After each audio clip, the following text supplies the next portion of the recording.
To the store because all of like my shorts and stuff were like they were getting kind of old, getting a little threadbare. Yeah, a little threadbare. I mean, I still wear them. Oh yeah, but yeah, you know, I mean, I have like crotchless boxers. Yeah, I'll wear it. Yeah, they're just hanging on by a thread. I'll wear it till it's just a waistband. So, and like the whole time growing up, like I remember when we were growing up, like the short length. It had better be below your fucking knee. Oh, yeah. You know what I mean? Like almost like capris. Yeah.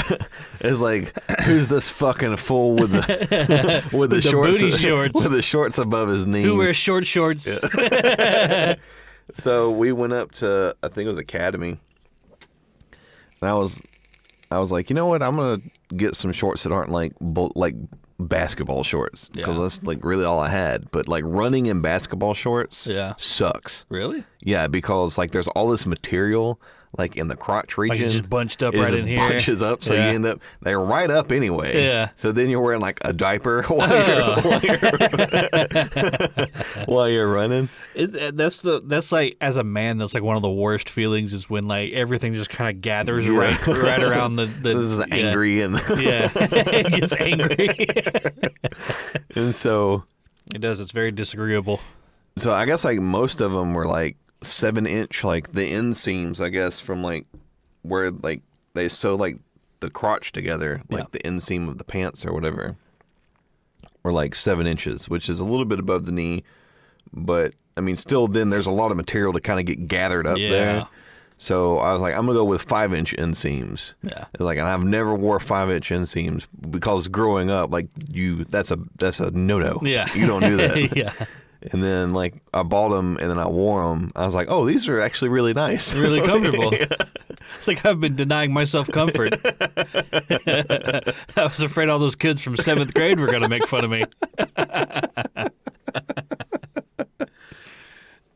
I remember, like,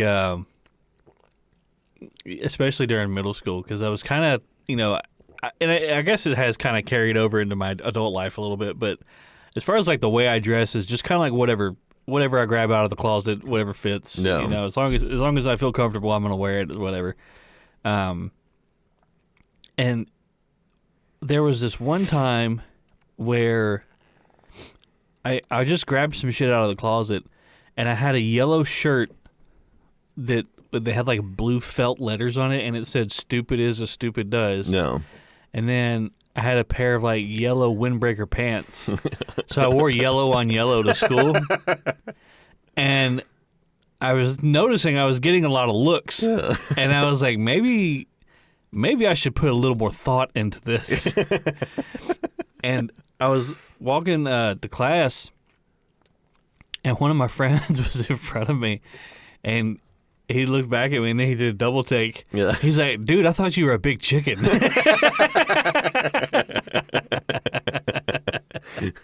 You're like, oh no. Uh-oh. I'm going to be remember that guy that wore all yellow? You're going to be like Boner Kid. Yeah, Boner Kid. There was, down one of the towns nearby has like a food truck Friday thing that they do during the summer.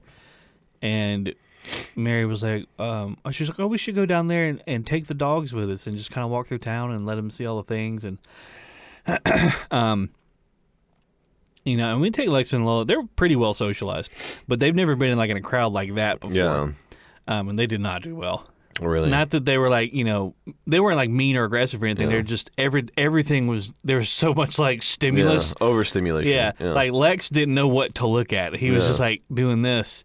But they wanted to go check this thing out. They want to go see that thing, and somebody stopped and gave them ice cream, and so now you got sugar in it,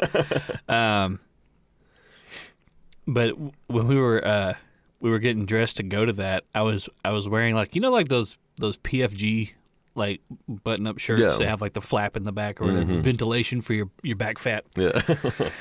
I was wearing one of those to work, and I got home and I was like just trying to put on some like different pants or whatever, or grab a pair of shorts because we're gonna be walking around. And I grabbed a pair of khaki shorts, and so I'm wearing like khaki on khaki, and I look like Steve Irwin. And I'm like, I go up to Mary, I'm like, all right, you ready to go? And she was like, if I tell you something, you promise not to get mad at me? And I was like, well, yeah, of course. She goes, that doesn't look good. She was like, will you please change? And I was like, oh, yeah, it's like no big deal. I was like, you should have said, crikey. Crikey, mate. Like sneaking up behind the couch, put her in a headlock. I was like, yeah, I'll try. I was like, you got to let me know if I look like a freak. I was like, because I'm not gonna know. Yeah. I was like, you have to let me idea. know. Yeah, I haven't the slightest idea.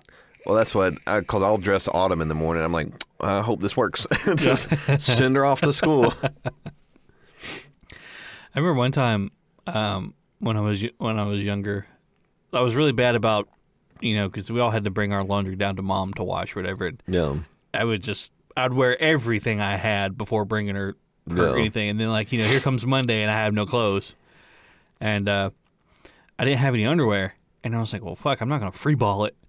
And I was like, what do I do? And I grabbed a pair of pajama pants and cut the legs off of them. So they're like pajama shorts, but they were made of like almost like felt. Yeah. Pajama pants. So I put that on and then put jeans on over that. And the whole day at school, I was just grumpy because it's just so uncomfortable right here. It was so bad. Yeah, because, like, underpants are supposed to be kind of like form-fitting tight, and those are not. They're supposed to lift and cradle. Yeah. That's why I've never liked boxers, like boxer briefs. Well, for a while, I wore boxers a lot. Yeah. And now I wear boxer briefs because that's a bit more of like a in between like I'm not gonna wear tighty whities. Yeah, exactly. I'm not fucking 80. Okay. And or 4. Yeah. And I'm not gonna wear boxers because boxers just kind of let everything bang around down there. Yeah. That's what I've always found, like like truck nuts. I've always found like boxers, like just straight up boxers, to be super uncomfortable, especially like when you're wearing jeans. Yeah. Like if you go to put jeans on, like especially, and I might have this problem, but I have bigger legs. Yeah. So like the jeans are always tight around my legs. Like around your thighs. Around my thighs. So when I pull them up, like it just bunches up. Yeah. So I have like all this material sitting up on my waist. The same thing happens to me. Like once I put my jeans on, I have to reach back into my jeans and push my underwear down because it's all bunched up around my junk. I also hate it, too, because, like, when you sit down in boxers, so boxers have that opening in the front. Right. I guess for ease of access. And if you sit down, it naturally pulls apart. So then when you stand back up, it closes up. Like it's supposed to. Yeah. But if you have like a particularly old pair of boxers, your wiener's just out the front of your boxers now, and it's rubbing up against your zipper and your jeans. And that's not a good feel. Yeah, so you're walking, you're like pinching at your crotch, and people's like, "What's this guy's got fucking crabs?"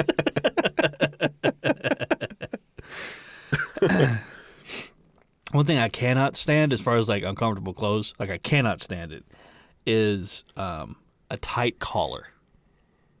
Like on a dress shirt? Like on a dress shirt or even like a t-shirt. Like if it's I mean even like a 1% too tight. No. It's just like the annoyance. It's awful. I remember when I was a kid, the thing that like used to kill me and I could not stand it is like having church shoes that were too tight on my toes. So I couldn't spread my toes apart. Just feel like you're imprisoned. Yeah. Yeah. So, like, the whole time in church, I'm just uncomfortable thinking about, like, my toes are sweaty and they're, like, mushed together. Ugh. Or what about when you'd have to wear really tight church shoes and they'd rub the back of your ankle raw? Yeah. Mm. That was, like, a guaranteed thing on the Sundays. Yeah. Yeah. That might be part of why I hate Sunday service. I just have, like, PTSD about my feet getting rubbed raw. Yeah, when did, like, people stop doing that? Like, when did people be like, jeans and the t-shirt's fine? Well, people stopped coming to church, probably. Yeah, true. I think probably what happens is, like, people stopped coming to church, and then the people started going back to church, and like, I'm not wearing those clothes. Yeah. It might have been around the time that like televangelists got big. Because you could just sit at home. It's like work from home, but for church. Just in your jeans. Yeah, I remember like being in middle school, and I remember seeing some people make some pretty bold fashion decisions. Yeah. And like at that point, I was like, okay, yeah, here's what I'm gonna do. I'm gonna wear jeans and a dark blue T-shirt. Yeah. I'm just. That's just gonna be me. This is gonna be me. I'm gonna be like a cartoon character and always wear the same outfit. So that's what I told Mom. I was like, all right. I was like, I want tagless Hanes dark blue T-shirts. Yeah. Number one, because I sweat through my T-shirts. Yeah. Is like, and the dark blue covers it up better than all the other colors. Yeah. So just get me those. Because like you can't have like red. Because if you have a red T-shirt, that's gonna show. Yeah, you're gonna have this. I have this big dark, like pit stain. Yeah. Like I don't want that. And then you get, if you wear lighter colors, and your deodorant will stain it. And I have so many deodorant stained shirts, but it's like, what am I supposed to do? Just not wear deodorant and be stinky? At least my shirt looks okay. Right. And then you have like, God forbid you wear a white shirt. Yeah. Like over a period of time. Yeah. And it turns yellow. Just reminds you how disgusting you are. Yeah. You're just this thing that secretes all day long. Like putting a napkin around a raw apple. Yeah. It just gets wet. I remember that, and I remember you remember when like Hot Topic was big? And like everybody was wearing like parachute pants. Yeah, well, Hot Topic when it like first came out, or when it first got big, or like I remember like what Hot Topic was when we were kids. Like it was way more goth. Yeah. Now it's just like pop culture. Is it? Oh yeah. Have you not been into one? Well, I don't even think that they have a Hot Topic, because the only mall that's near us is pretty run down and shitty. Yeah. And I don't even think they have a Hot Topic in there anymore. I think that one is still in there, but Hot Topic has gone the way of like, it just kind of lost its zhuzh. Yeah. There's like, you used to go in there and there'd be like, somebody with like a septum piercing. Well, I mean, yeah, it was stuff that you didn't normally see. Yeah. And then now you go in there and all it is like, Adventure Time shirts, Rick and Morty shirts, and like... It's like Spencer's. Well, Spencer's has dildos in it, so I mean... Oh, yeah, that's true. Spencer's is a bit more on the edge. Hot Topic has really calmed down. Yeah. I used to love going to Spencer's because they had like all the funny T-shirts and everything. Yeah. Like, I like genuinely funny shirts. Yeah, right. It was kind of funny. We when we were down in Panama City... I think it was 2 weekends ago. We went to I think it's called Pier Park, that kind of like Inside Out Mall, whatever it is. Yeah, yeah. We walked past this one store, and I didn't catch the name of it, but they had a bunch of shirts like on on a rack outside or whatever, and it was all stuff like. It's just really annoying stuff. Like one shirt was like, "I'm not gay, but $20 is $20." Yeah. It's like that's the kind of thing you would make like a half-heart joke to like a friend, like in private. Yeah. That's not something you'd wear on a shirt, right? Because if you wore that on a shirt and went out in public, people would think you were a fucking idiot. Yeah, right.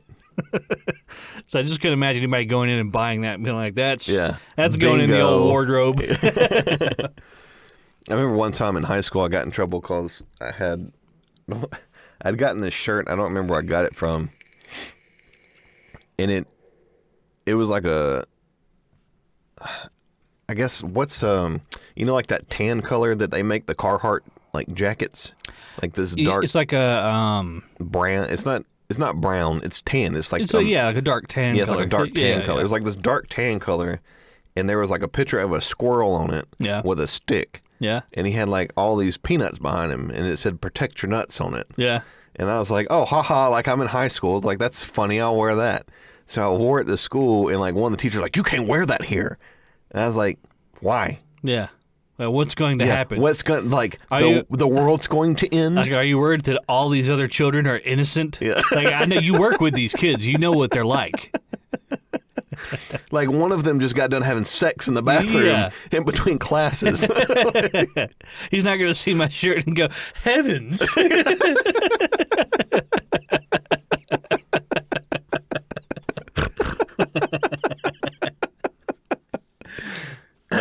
God. Last night, I've been thinking about this because last night, Mary and I went to Shuckers, which is like an oyster seafood restaurant, Mm-hmm. And when we were waiting to be seated, they came up to us and they were like, "Hey, if you want to sit at the bar, we can go ahead and sit you now." And we're like, "Yeah, that's fine." And while we were sitting there, these two middle-aged fellows, they came and they sat on this side of me. And our bartender, she looks like a bartender. You know, she's wearing like a low-cut shirt, and she's all, gussied up. And Right. She's trying to make tips. Yeah. And I was just kind of funny because I was watching her last night, and she never stood still. Bartending is a hard job. Yeah, like I've kind of done it, like at the Mexican restaurant. You're busy. Yeah. But she was just ping ponging back and forth. Balls to the wall. Yeah. Or ovaries to the wall. Yeah. But the guys next to us, the one dude closest to me was like making an attempt. He wasn't sure how much effort he wanted to put into making an attempt. Yeah. So he would like say things to her like, "You're pretty busy tonight, huh, sweetie?"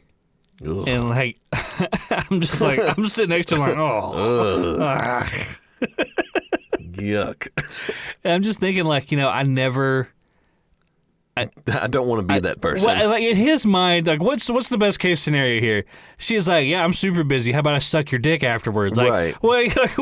What's the? What do you think is going to happen here? All you're doing is like, you're just annoying her. Right.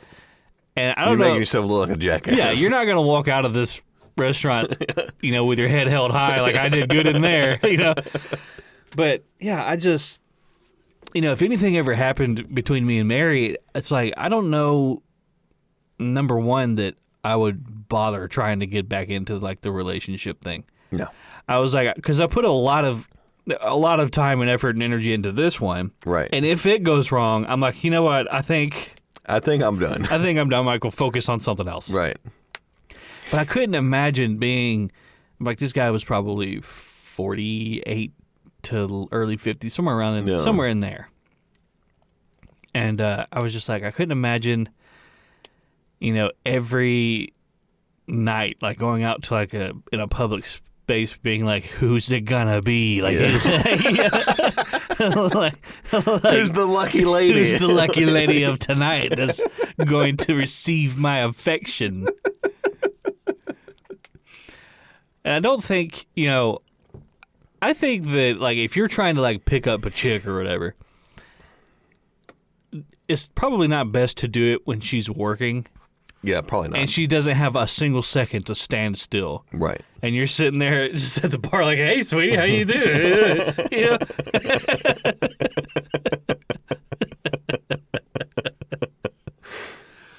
I feel like, work in general is not the place to. Well, I say that. I met my wife at work, the place where I was working, but we were young at the time, so it was a little bit different, Right. Young, dumb, full of cum, and all that. Yeah. But like, if you're like working in like an office job or something, you can't be like cubicle. Yeah, you can't be like Yeah. messing with the ladies and Martha 2 cubicles over. Yeah. Yeah, you can't lean over that little wall, the little divider. the little divider, and be like, "You're pretty busy tonight, huh, sweetie?" She's gonna be like, "Oh God." Yeah, I know. Was it the other morning? I had taken, because we had gone to get groceries, and so I told Autumn, I was like, we're gonna go to Waffle House before we go to get, because like 9:00 in the morning. I fucking love Waffle House. She loves Waffle House. Everyone that's loves all. Waffle That's House. all she wants. It's the only place she wants to go. Where you want to go eat? I'm gonna go eat Waffle House. Yeah, correct. Yeah. I was like, okay.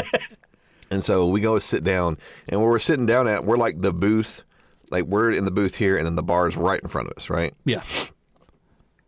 And so we're sitting there eating, and like there's a guy that comes in, and he looks like he's probably with his father. Yeah. And the dude's the son is like middle aged. He's like in his 50s, and the other guy's like probably in his late 60s, early 70s, right? And so the Waffle House workers. Yes. Like there's like a lady. She's probably been divorced 5 or 6 times. Yeah. And, You're heading close to double digits. right, and she probably drives the Dodge Neon sitting out front. Yeah. She's got more divorces than she has teeth. Right. And so, like, I'm kind of like, because when I go into Waffle House, I like observe. It's the best Right. place to people watch. It's the best. Yeah. It's the best place to people watch. And so I'm sitting there, and most of the time, the best time to people watch is like 2:00 in the morning when everybody's drunk. Yes. But in the morning you can get some characters come in there. Yeah. So we're sitting there eating, and the lady comes up, and of course, like she does like what y'all having, honey? Yeah. What would you like? Would you like to drink, sweetie? Yeah. And then he's without skipping a beat. Uh-oh. This old dude looks up from the menu and goes, "Well, my name's Big John." Oh. I was like, ah!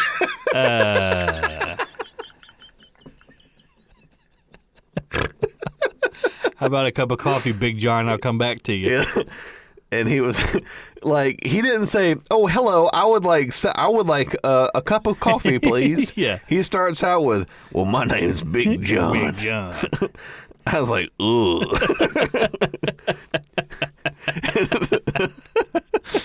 He's like, "I think I'll have a coffee." Good Lord. I was like, "Ugh." It's like, is that how they did it back in the day? Like back in like the Everything was like a Western saloon. yeah, like in the 50s. Well, I mean, I guess back then it's like you were watching John Wayne. Yeah. So what you had to go off of? Yeah. That was the womanizer. Exactly. Yeah. So it's like, oh, that's what works. Yeah.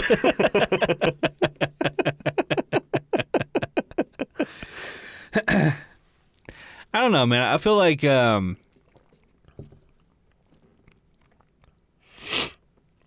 don't know. I can't define what love is, and I can't define what attraction is because everybody's different, right? People Right. differ from person to person. But I feel like I think it's pretty like clear across the board though. Yeah. Like I would never walk into an establishment Yeah. and be like, "Well, my name's Big Wesley." yeah, a place where she can't leave quickly. Everybody knows the best time to approach a woman is when she's backed into a corner. Why is it that like all like the young black rappers refer to themselves as Lil, and all like the old Lil and Young. Yeah, Lil and Young, Yeah. and like Young Brio. yeah, and then like all of like the fat old countrymen refer to themselves as Big. Why is that? Like you never hear like he wouldn't have come and said, "My name's Lil John." Yeah. My name Young Brio. Like my name's Big Mike. Yeah, like a dude's not gonna hop on a track and be like you already know what it is. It's Big Chuck. They'd be like, "Ugh." Big Chuck. Was it we said the other day? It was little hemorrhoid X. Yeah, little hemorrhoid X.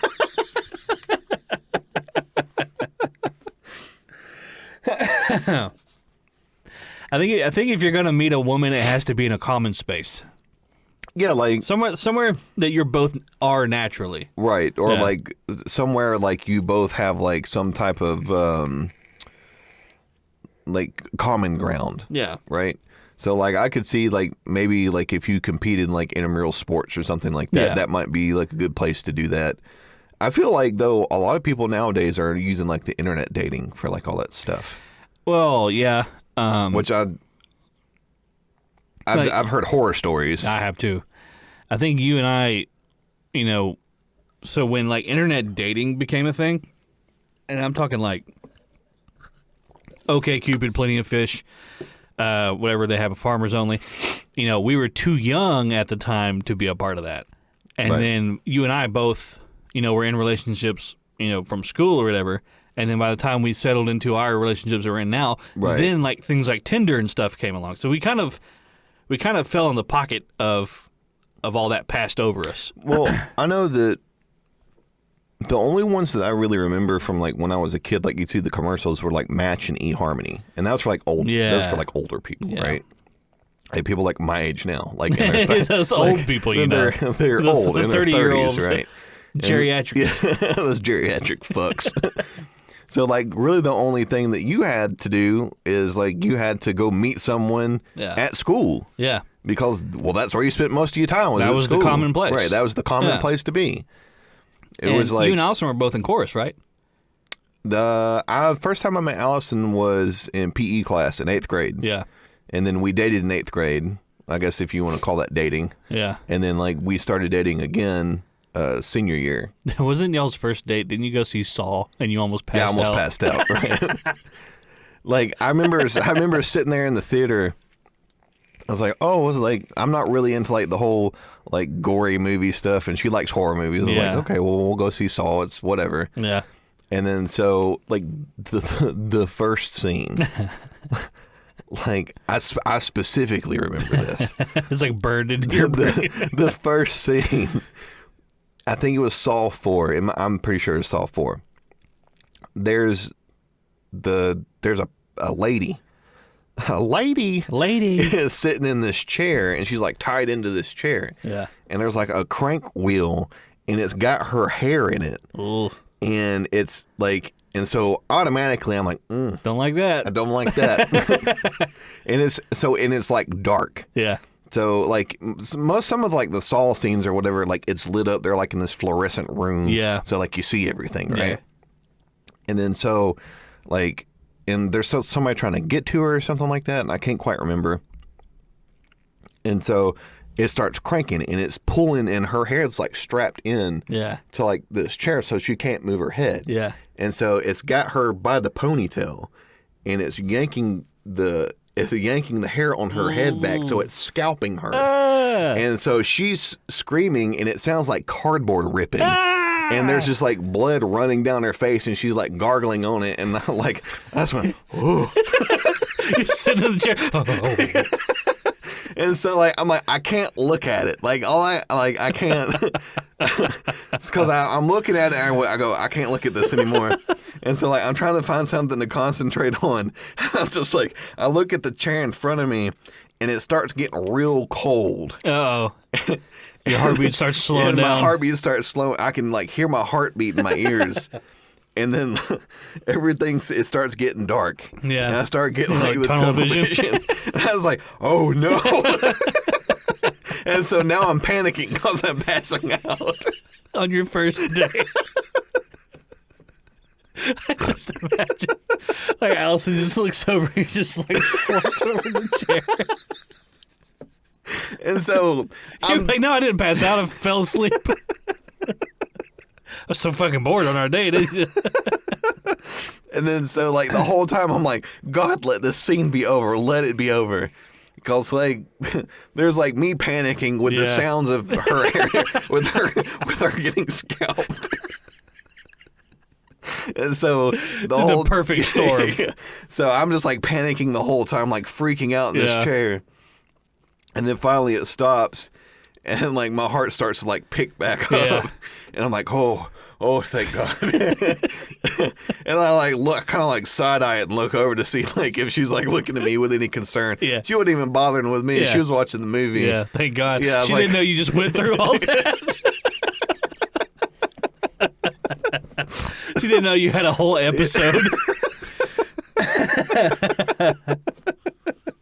That's like the only time in my life, other than the time we played the pass out game, that I've like come that close to passing out.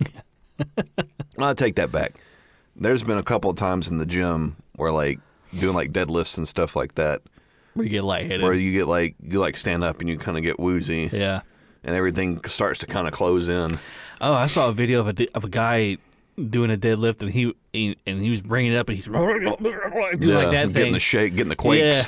And he just projectile vomits like a fucking yard sprinkler. I'm talking the thing like went across the gym, and like a lot of it. He was like, but he got it up, and he put it back down, and he put his hands on his hips like, I did it. I was like, I think what happened is like he flexed his core so much, it squeezed his stomach, and it just squirt it all out. A lot of with the deadlift, what you have to like, you'll see, like they'll wear the belt or whatever when they're doing a deadlift. Yeah, so you don't get a hernia. And then so, well, when you wear a belt in the squat, like you put it a little bit lower so it's supporting your lower back. so that way when you're pushing, you kind of have, because you want to push out on the belt. Yeah. So you like create like a stronger core when you're going up. Well, with the deadlift, you wear it higher. Like you wear it like up here when you're lifting. So that when you're pulling, you're like pushing out against the belt. It gives you something like push against. It gives you something to push against. Yeah. Because like if you're not wearing a belt, like you're pushing, but there's nothing there to kind of constrict and keep that area tight.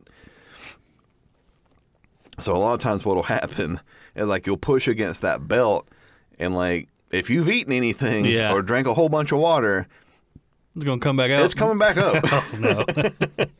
I've seen lots of videos where guys puking all over the deadlift platform, or like I've seen a bunch where women just start bleeding out of their face. Yeah, but like people like bleed out of their eyes or out of their nose or whatever. I saw there's a bunch of videos of like women, like if they're deadlifting heavy weight, they'll piss themselves. Yeah, like they'll pee all over the platform. Women very famously have weak bladders. Well, they said it has something to do with like their pelvic floor. I guess like when they press against it or whatever, like the bladder just kind of like it squeezes the bladder, then it just kind of releases. Yeah. I guess it has something to do with like the anatomy of like the pelvis or whatever. I'm not an anatomy science. I'm not a lady scientist. Yeah, a lady scientist. I saw a video one time where a dude was deadlifting and his butthole turned inside out. He like prolapsed. Yeah, well, you're not supposed to push out of your butt. He's just like trying to take a shit. There's one guy famously on the internet. If you get a chance to go look him up, he's fucking strong. Yeah. His name is Larry Wills, and I think he was deadlifting like 850 for 3 or 4 reps. Yeah. And he started bleeding out of his chest. Just out of his skin? Out of his skin. God dang. The pores on his skin started bleeding out of his chest. It was wild. That's terrifying. It was wild. Well, he's also on a lot of gear. Well, but it's like he's got Ebola. He's just liquefying. You imagine a dude deadlifts so hard he just turns into a puddle. He just fucking. That's dedication. We watched it's back on the topic of like hard to watch movie scenes. We watched a movie the other day that had Ryan Gosling, Chris Evans, and Billy Bob Thornton, and I can't remember what it is. The Gray Man. I don't think I've ever seen that movie before. Ryan Gosling plays like an ex-CIA agent or whatever. Yeah. And the CIA is trying to get him because he knows too much and blah blah blah. Yeah. Well, there's a scene where Chris Evans' character, who's the bad guy, goes and tries to torture some information out of Billy Bob Thornton's character. And so, of course, he starts peeling his fingernails off. And that scene goes on way too long. Yeah. Like, I was sitting there on the couch, and I had my hand out like this, because you know how I am about fingernails. Yeah. I was like, I can't fucking look at this. And I kind of looked up at the screen. At the moment I looked up, he was placing one of the fingernails on the table. And I was just like,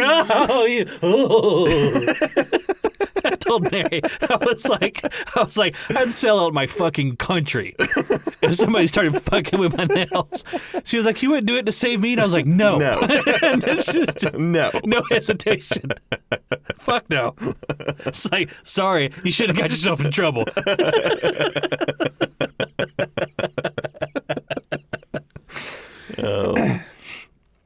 Yeah, I mean, really, because we watched the rest of that Saw movie. Get back on that topic.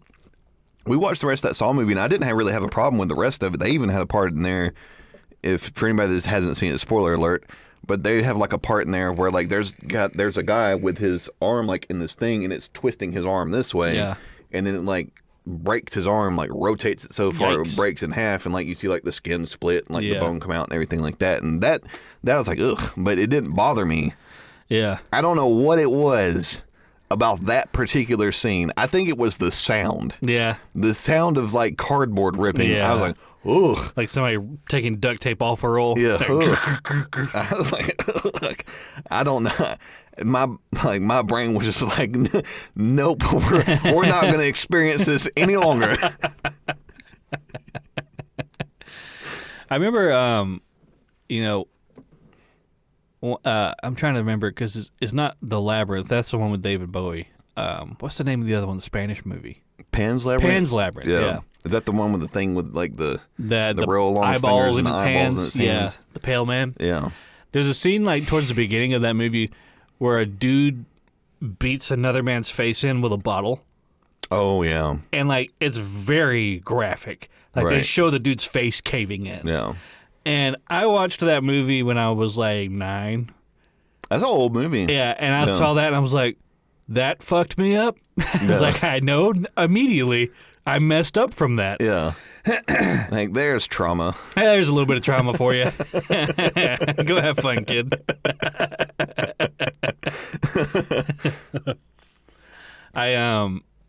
It's kind of funny because you think about like stuff that you didn't like as a kid or things that used to freak you out as a kid. You remember the Goofy movie, the beginning of the Goofy movie, where Max is like in like a wheat field, and it's like this dreamlike thing, and like the girl that he likes is like standing there or whatever, and he goes over to her, and then like it turns into a nightmare, and he starts transforming into his father. Yeah. And he's like screeching and screaming the entire time. He's like, ah! Ah! It's like his hands are getting huge and like teeth are coming out of his snout. That freaked me the fuck out as a kid. I did not like that. Speaking of trauma, I think I traumatized Autumn the other night. Oh no. So they came out with like the live action Pinocchio film, and I was like, oh well, this will be fine. Like Pinocchio's okay. You know, the Guillermo del Toro one or the Disney one? The Disney one. Okay. So and so we're watching it, and I forgot, and I don't remember the kid it being particularly terrifying, but where they go to the what's the fucking island they go to where they turn them all into donkeys? I don't remember the name of the island, but I do know what you're talking about. Yeah, it's like fuck. There's like kids smoking. Yeah, right. They're like smoking, like breaking shit and everything. Yeah. And so all that's left is like Pinocchio and this other little kid, and like they're playing pool or whatever. But like it pans to outside, and they're like, there's these donkeys running around, and there's like these shadow people that come up and like grab them, like take them down into the ground. Christ. And essentially they're in hell. Yeah. Like that's what they're alluding to, right? So that doesn't freak her out. She goes, "What's that?" And I was like, "Oh, well, that's they're shadow people. It's part of the story. They're using them to tell the story about kids that misbehave, and it's like a parable." Yeah. And she goes, "Oh, okay." And so I was like, "Ooh." Like, those are hell demons, and they kick back children to hell. Yeah. And so that wasn't the part that freaked her out. What freaked her out was like the kid that's playing pool with Pinocchio starts turning into a donkey. Oh, she sees it happen. Yeah, and she sees it happening. And then the kid's face turns into a donkey face. And like, but you see like the shadow of it happening or whatever. And I see she kind of like recoils back, and then he starts like, he's like crying for his mom and dad. And then like he starts like baying like a donkey. and she starts like sobbing. And I was like, fuck! God damn it! I'm trying to watch a Disney movie. like uncontrollably like sobbing into my shoulder. Yeah. And like she won't tell me what's wrong, so I've got the movie paused. Yeah.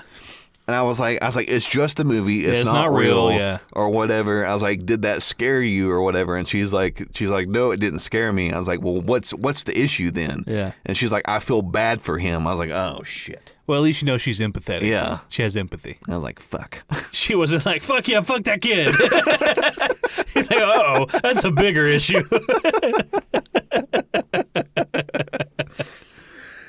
So there was some irreversible damage I did to my daughter the other day.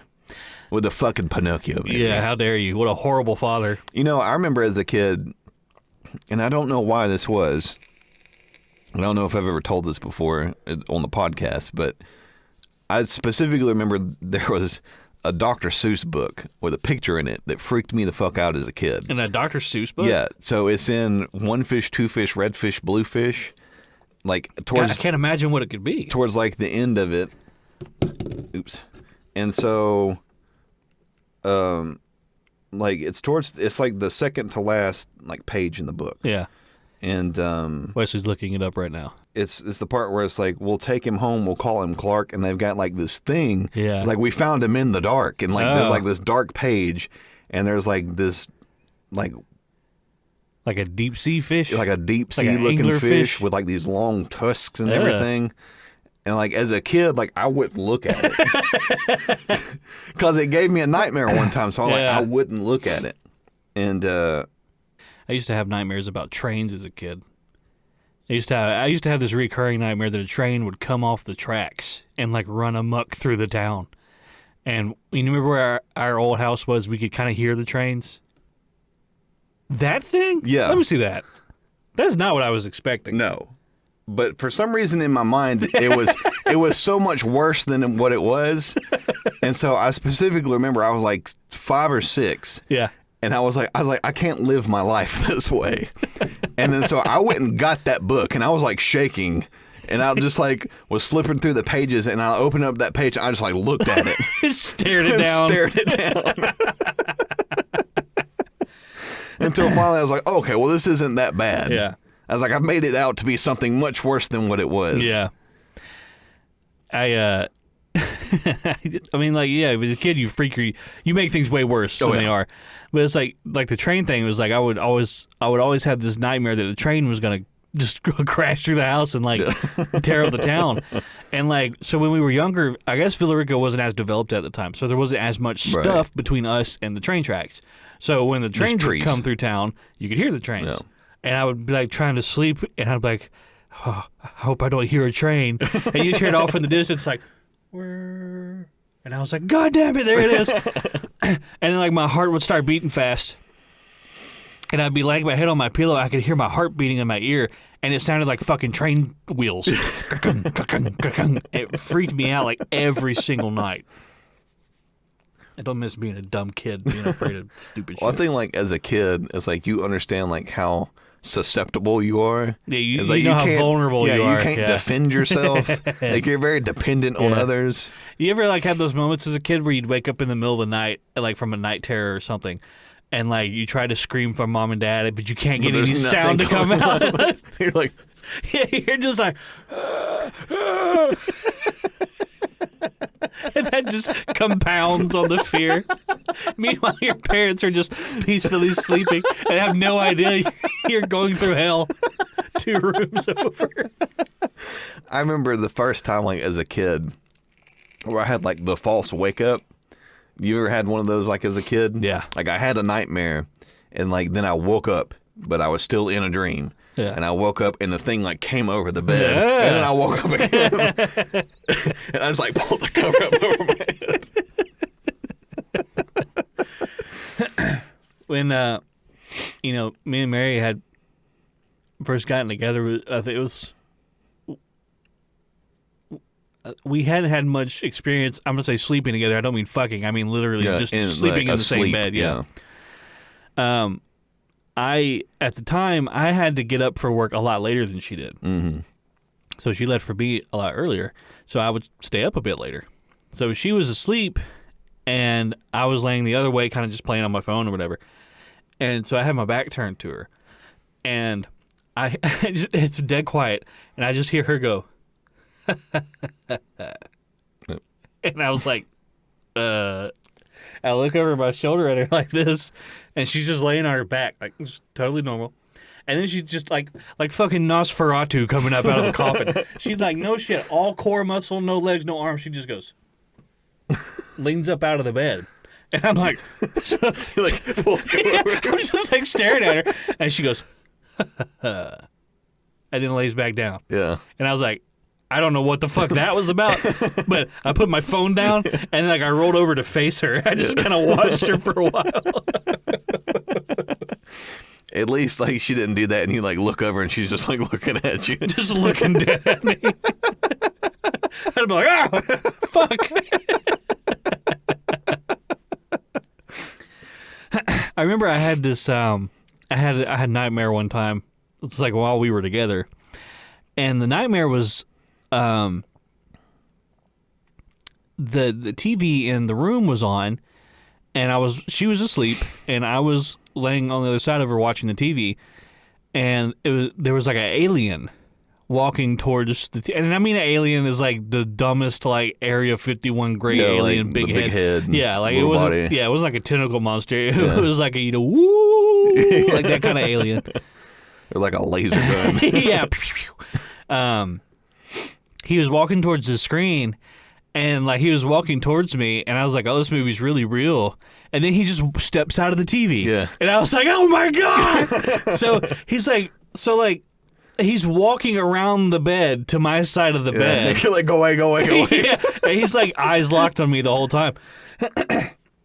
And in my dream, I'm going, no, like that. And Mary wakes me up. She's like, Gary. And I was like, oh, what? She goes, you were going,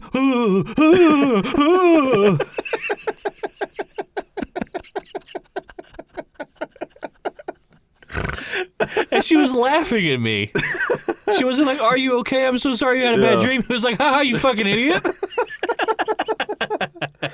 Oh, I vividly remember one of my first nightmares, and it's so ridiculous. I don't know if I've ever told this before on the podcast.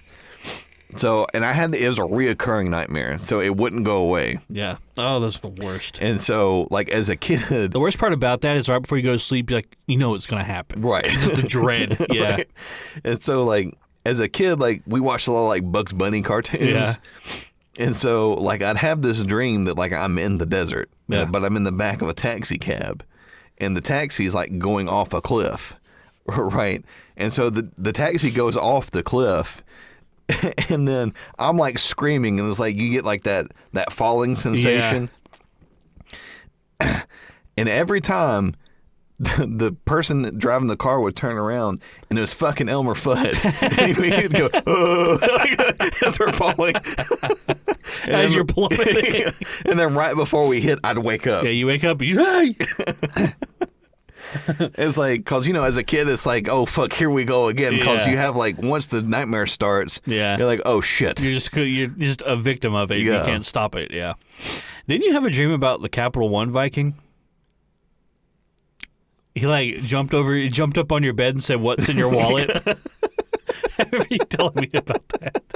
I had that one, and I specifically remember, like, as a kid, I still can't, but like inline skates, like I can't skate to save my life. Oh yeah, me either. No. And so I can ice skate though. I had this dream that, like, you remember the movie or the show Land Sharks? Like they'd like swim through the concrete and like pop up, and it's like a big great white and like a hammerhead. I don't remember that. And like, it was like a movie tiger that shark. Papa would have watched. It was a cartoon. Oh, okay. Yeah, like I think it was made by the same people that made what's the show where they had like the cats that like flew the F-18s. Oh fuck. I know what you're talking. SWAT cats. Yeah, SWAT cats. Yeah. Which SWAT teams don't fly planes. I don't know why they would name it SWAT cats. Yeah. But so I had this dream that like it was something sort of like that, and they were chasing me, but I'm on skates. And, like, I'm slipping everywhere, like, trying to get away from them. So, like, the whole time in my dream, I'm just panicking, like, trying to skate. And I'm, like, slipping all over the place. Like a dog trying to run on a waxed floor. And then, so, like, for some reason, I always think it's a good idea to, like, get on top of this dumpster and, like, try to jump over a chain link fence while they're, like, swimming through the concrete. I don't know why I think that's a good idea. Yeah. But then, like, the end of it's always, like, me jumping over the fence, and, like, one of them pops up, and, like, his mouth is open. Yeah. Like, I'm going into the mouth. And, of course, you wake up right before it happens. Yeah. I feel like when I was a kid, I used to always have recurring dreams about being in the car and Dad driving, and we're, like, just, like, going down, like, I-20. And there's, like, some horrible thing happening behind us, like a nuclear bomb went off, or there's a tornado coming, or something like that. And I'm like, Dad, please drive faster. Yeah. And he's just not listening to me. I just see, like, the back of his head, and he's just driving along. I'm like, Dad, we're gonna fucking die! So, like, I had that all the time. And then, like, as I got older, I guess when I started driving, I would have these dreams where, like, I was in the car, but, like, I was lose control of the car. Right. Like the brakes wouldn't work. I'm, like, sliding off the road. Like, I'd have those all the time. Right. And I don't know what that's about. You know, I specifically remember, like, when I kind of stopped. Because, you know, like, as a kid, like, you'd, like, be outside and, like, you're afraid. Like, especially when it's dark. Like, I can't, like I said, like I can't defend myself. Yeah. There's not really much that I can do. Yeah, and I'm like a hairless baby chick. Right. So I remember being like 17 or 18, and I was like outside for some reason, like maybe taking the trash out or something. And like I got this feeling, like I was being like watched or something. Yeah. Like you know, you get like that prey instinct. Yeah. Where you're just like, oh fuck. Like your hackles stand up. Yeah. Right. And so I was like, no, fuck that. And like, so I just like scream into the void. I was like, I'll fuck you up. Like there might have been nothing there. Some raccoon's like, oh shit. I was like, I'm not going to live my life this way. I'm not going to live in fear. Come get me out right here. I used to always, talking about being outside when I was a kid. So like, we lived right next door to Mall. Our houses had like that, there's that stretch of like yard in between the houses. Yeah. It's not as wooded as it used to be, but it used to be very wooded. And when we'd walk back and forth between the houses, like I always had this fear that like an owl was going to swoop down and grab me. Yeah. Always thought that. And so I would just like run for my fucking life to get to the next house. And I was a little fat kid, so I didn't run very fast. But I was terrified of it. I'm very susceptible right now. Yeah. Well, that's what I remember. Somebody told me one time, they were like, that, like, they're like, don't try to touch squirrels because squirrels can have rabies. Yeah. So I was like, oh, fuck, like, we got lots of squirrels that live around us. Yeah, all these little rabid little monsters running around. So, like, I would walk from Mama's house back to our house, and I would just be panicking the whole time. Because I was like, what if a squirrel, like, jumps out of a tree? Like, I'm not going to hear him, and he's going to be running around me, like, biting me. I'm, like, trying to get him off. And then I'm going to get fucking rabies. That's no way to live your life. Just fucking constant fear, not in control of anything. Yeah, I guess, like, growing up, I had a lot of dread. Yeah, I guess I did, too. Oh, you know what? We should probably bring in the podcast. Oh, yeah. Because we're about an hour in. Oh, well. Hello and welcome, everybody, to the 41st episode of the Thicc podcast. If you saw on the Facebook page earlier this week, we posted that we hit 2,500 downloads. Yes. So, yes. Round of applause for us. Aren't we great? Yeah, put the clapping noise in.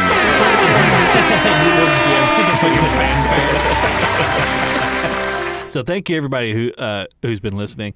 And also, you may have seen on the podcast or on the Facebook page, our pick for Super Cringe Thursday this week. Oh, boy. So, let's dive into that. So, for anybody who didn't see it, Super Cringe Thursday pick for this week was a young lady. I'm assuming. I'm going to assume her gender. Yeah. Their gender. Well, nowadays it's... I know. Yeah. She seems to be of the Gen Z generation, so I might get canceled. I'm going to assume that she has 2 X chromosomes. And she is filming a TikTok, and she is singing. She's not singing. That's really. Not singing. She's rapping. That's not really even that either. She's doing what she thinks is rapping to a song that she made. If I had to guess the name of the song, it's called Period I. Because she repeats the line, period I, period Yeah, but every time she does it, she sticks her tongue out. She sticks her tongue out. Period period period Exclamatory.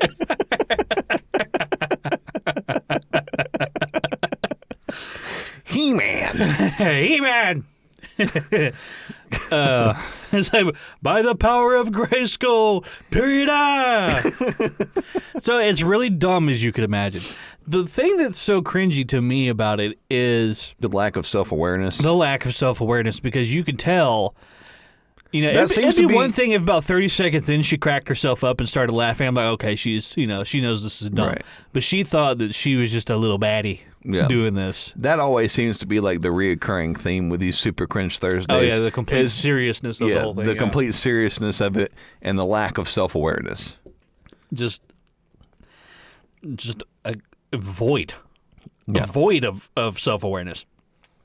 So I'm not going to shit on her too much because she does seem like a young kid. But the thing is, like, and we've stated before, like, thank God the internet wasn't as prevalent in our lives when we were kids because we probably would have posted some cringy shit too. But the thing is so bad about it is I discovered that video because Cardi B tweeted about it. Oh, no. And I don't follow Cardi B on Twitter, but her tweet appears in my feed. She was like shouting this girl out? No, she wasn't shouting the girl out. She was making fun of the girl. Cardi B just tweeted period. Yeah. And so I was like, oh, so this is a Cardi B song because it fully, on paper. Yeah. I mean, Mrs. B, let's not kid ourselves here. This is Mrs. B. This could entirely be lyrics from one of your songs. Right. So I don't know why you think you're taking the high road here. I assume, like, when I read her tweet, I was like, this is something she did. Right. This sounds like something she would have said. So I'm looking through the thread, and of course, somebody posted the video or whatever. Right. And people are just dogging on this kid and shitting on this kid. And I mean, like, we're making fun of it, but I'm not, going to sit here and call her a dumbass. Go kill yourself. Go kill yourself, stupid kid, Yeah.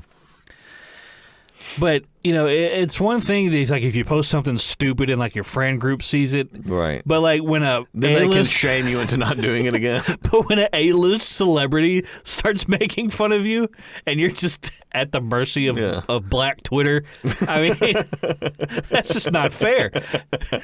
Well, I say it's not fair, but you chose to upload that video. You made that choice. Well, it's like you said, she'll probably start a career off of that. Yeah, well, that's another thing. As dumb as it is, if she's smart enough to know how to spin it, yeah.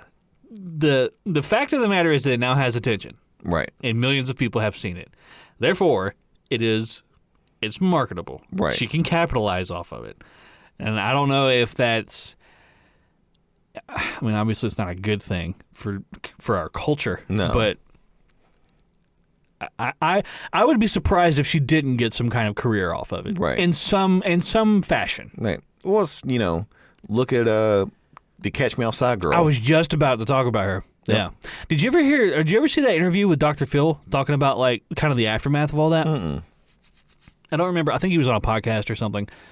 He was on Joe Rogan. Joe Rogan was talking to him. I do know what you're talking about. It's been such a long time since I've heard it though. So Dr. Phil was talking about that she was like one of like the worst cases they've ever had on the show of like a kid just being a piece of shit. And they apparently have like a ranch that they send these kids to like I guess help them learn not to be a piece of shit. Not to be a piece of shit. And he said that like after a while she was doing really well. Yeah. She was becoming like a human. And he was like the moment Detroit become human. Yeah.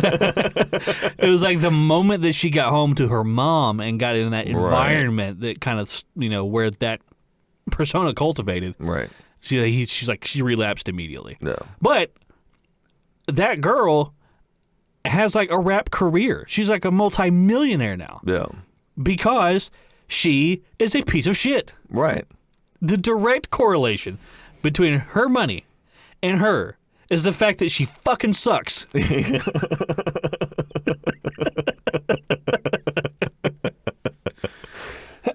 Not to say that this period girl is a piece of shit. No, but that's all I've seen of her. Yeah, right. So we'll see. We'll see what happens when she gets on TV. What's going on there? What was that Palpatine quote? We'll watch your we'll watch your career with great interest.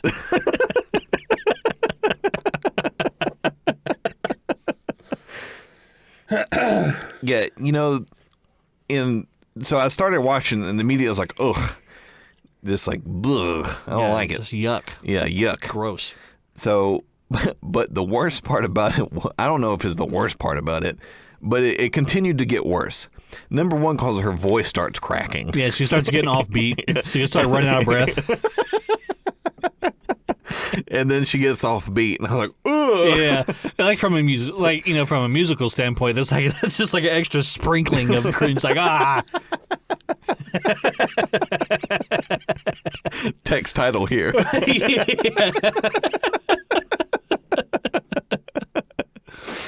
Oh man, it's like 2 minutes. Yeah, it's a long time. It's a long time. Like, it's a long time. It's like 30 seconds short of being like a pop song length. Right. Like something you hear on the radio.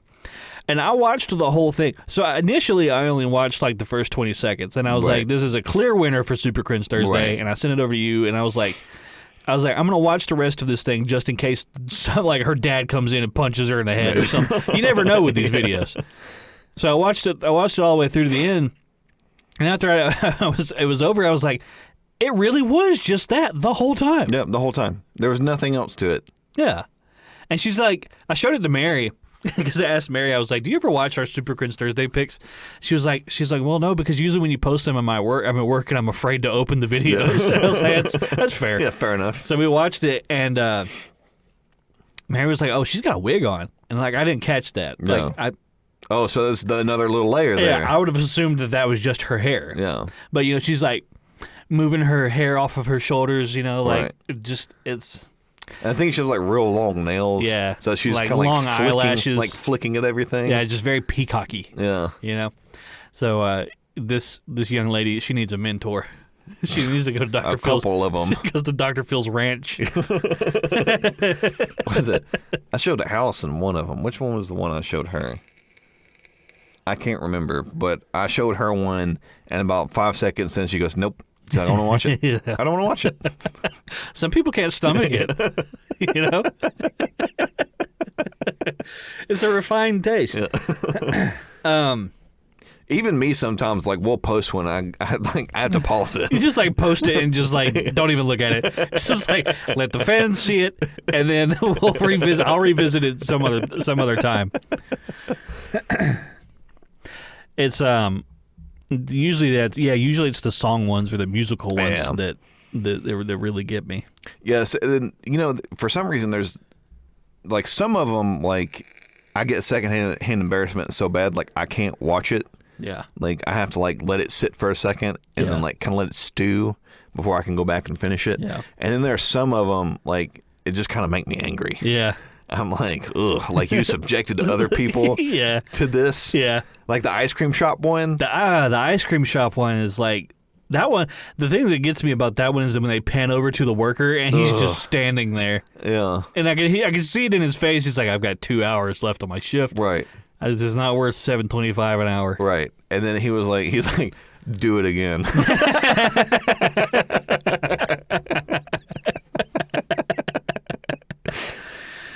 Yeah, the ones where hurt me again. The ones where people are subjected to the cringe is, there's people just being cringy outwardly. Right. And there's like, something cringy happening to a person. Right. The ones that I feel bad about posting sometimes are like the people who did something cringy and didn't intend for the cringy thing to be filmed or or put out there, like the guy on the moped screaming at that girl. Right. He's like, "It's not me. I'm never good enough." And he waits to merge into traffic. He hits his blinker, screaming the whole time. Yeah, some of those are pretty bad. And I think I try to be careful about the things that I pick too, because sometimes you have individuals who might be like autistic, right? And they're posting stuff, and of course the things they're posting are cringy. Of course they are. But I'm not going to like point fingers. Look at this circus clown of a person. Like there's a really famous one. It's a guy who goes to McDonald's and he gets 2 Happy Meals so that he can do an unboxing of the My Little Pony toys that are in it. And he's clearly, he has something going on. Something's up there. And I from an outsider's perspective, yes, that's cringy. Right. And he doesn't get the ponies that he wants, so he goes over to like the worker at McDonald's, and he was like, "I got 2 of the same pony, and I wanted Wowity and Rainbow Dash." Yeah. And it's like the woman who's standing there, she's being subjected to it. Yeah, so now she's like, "Oh God." She's like, "Oh fuck." But the thing is, he can't help it. Right. He can't help it. This girl, she didn't have to do what she did. She didn't have to do it. Yeah. She made a fully conscious, realized decision to record and post Right. that. Even then, I wouldn't necessarily say that we're making fun of these people, but you did post it on a public forum, Right. so it's open to criticism. Right. You know? Well, I guess when I first started like noticing like the cringe stuff was probably like 2012, 2013, like when it kind of started getting... It was when the culture of the internet changed. Right. And some of that Right. stuff didn't fit anymore. Right. So I kind of specifically remember like when a lot of like the Tumblr stuff started leaking into like it started getting more outside of mainstream. its targeted audience. Right. Yeah. And then you'd have like the first major cringe stuff that came out was like all the furry stuff. Mm-hmm. So, and then like you had like this group of people that was sort of like this fringe group of people that were very concerned with like where they put their bits. Yeah. Right? Very concerned. Very concerned with where they put their bits. Hyper-focused with that. Right. Like that's their whole personality, right? Like there's nothing else to me except for my sex life. Yeah, where my giblets go. Yeah, right. And then so like you'd have like pictures or whatever of like people at like some weird parade or something. Yeah. And there's like some dude like wearing like a dog collar and like there's like a lady behind him like with him On a leash. Like on a leash. Yeah. And then she has like piercings all over her face. Yeah. And there's just a lot going on and everybody's like, ugh. Yeah. Right? Like it's just cringe. Like it's just a cringe photo. Yeah. Right? So we hadn't gotten to the video The portion. videos, yeah. Right, the video portion of it yet. It's like that's like was my first like introduction for me into like this cringe portion of like the internet. And I remember being like, where is all this coming from? Because this used to not be a thing. Right. Like most of the time what Facebook was like people sending like Farmville requests. Yeah. And people like posting pictures of like the party they went to. Or like their cat. Or like just, their cat or something like that, right? A new baby. Yeah. And I was like, well, where is this coming from? Because this used to not be this way. So it's coming from somewhere. Yeah. And then somebody was like, it's coming from Tumblr. Yeah. I was like, just leaking off of Tumblr. I was like, the fuck is a Tumblr? And I remember like going to the site. I was like, ugh. Yeah. Yeah. There was like, and I guess they just like kind of catered to, I guess, that sort of person because there was like a lot of those types of like. It's hard to explain what those people are, but they're all the same. Yeah. Right. It's just like this mass conglomeration of like. It's like people who take pop culture way, way too seriously. Right. And are very concerned with what sexuality these fictional characters might have and like. Right. They're always writing like some like type of fan fiction. Like where they're having sex with like a fictional character. It's always very weird stuff. There's a very famous one, kind of infamous one on the internet. It's a fan fiction that this guy has been writing for upwards of like 18 years. Oh, God. And it's just about all of Sonic the Hedgehog's various sexual exploits. Ugh. It's like every now and then, like I'll scroll past like a snippet that somebody has pulled out of it. And I saw one the other day, and it was like, Mario asked Sonic if his sex with the Princess Peach was fantastic. Sonic replied, yes, it was fantastic, and I camed a lot. So somebody's sitting at a computer, like typing this up, like, like, chef's kiss. Yeah, post.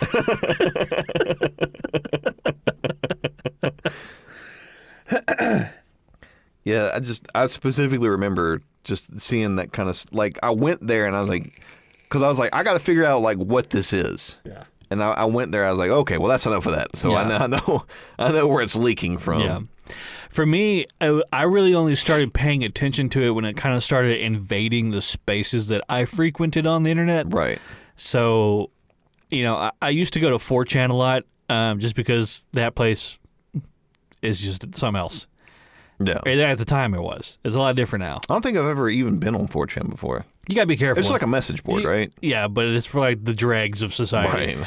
And I just used to go through there and just roll scroll through those threads and just see what people are talking about. Right. Some people are genuinely schizophrenic. Right. And then, funnyjunk.com, which is just like another one of those like iFunny or... Funny Junk was like my favorite for a while. Yeah, for a long time, Funny Junk was the best.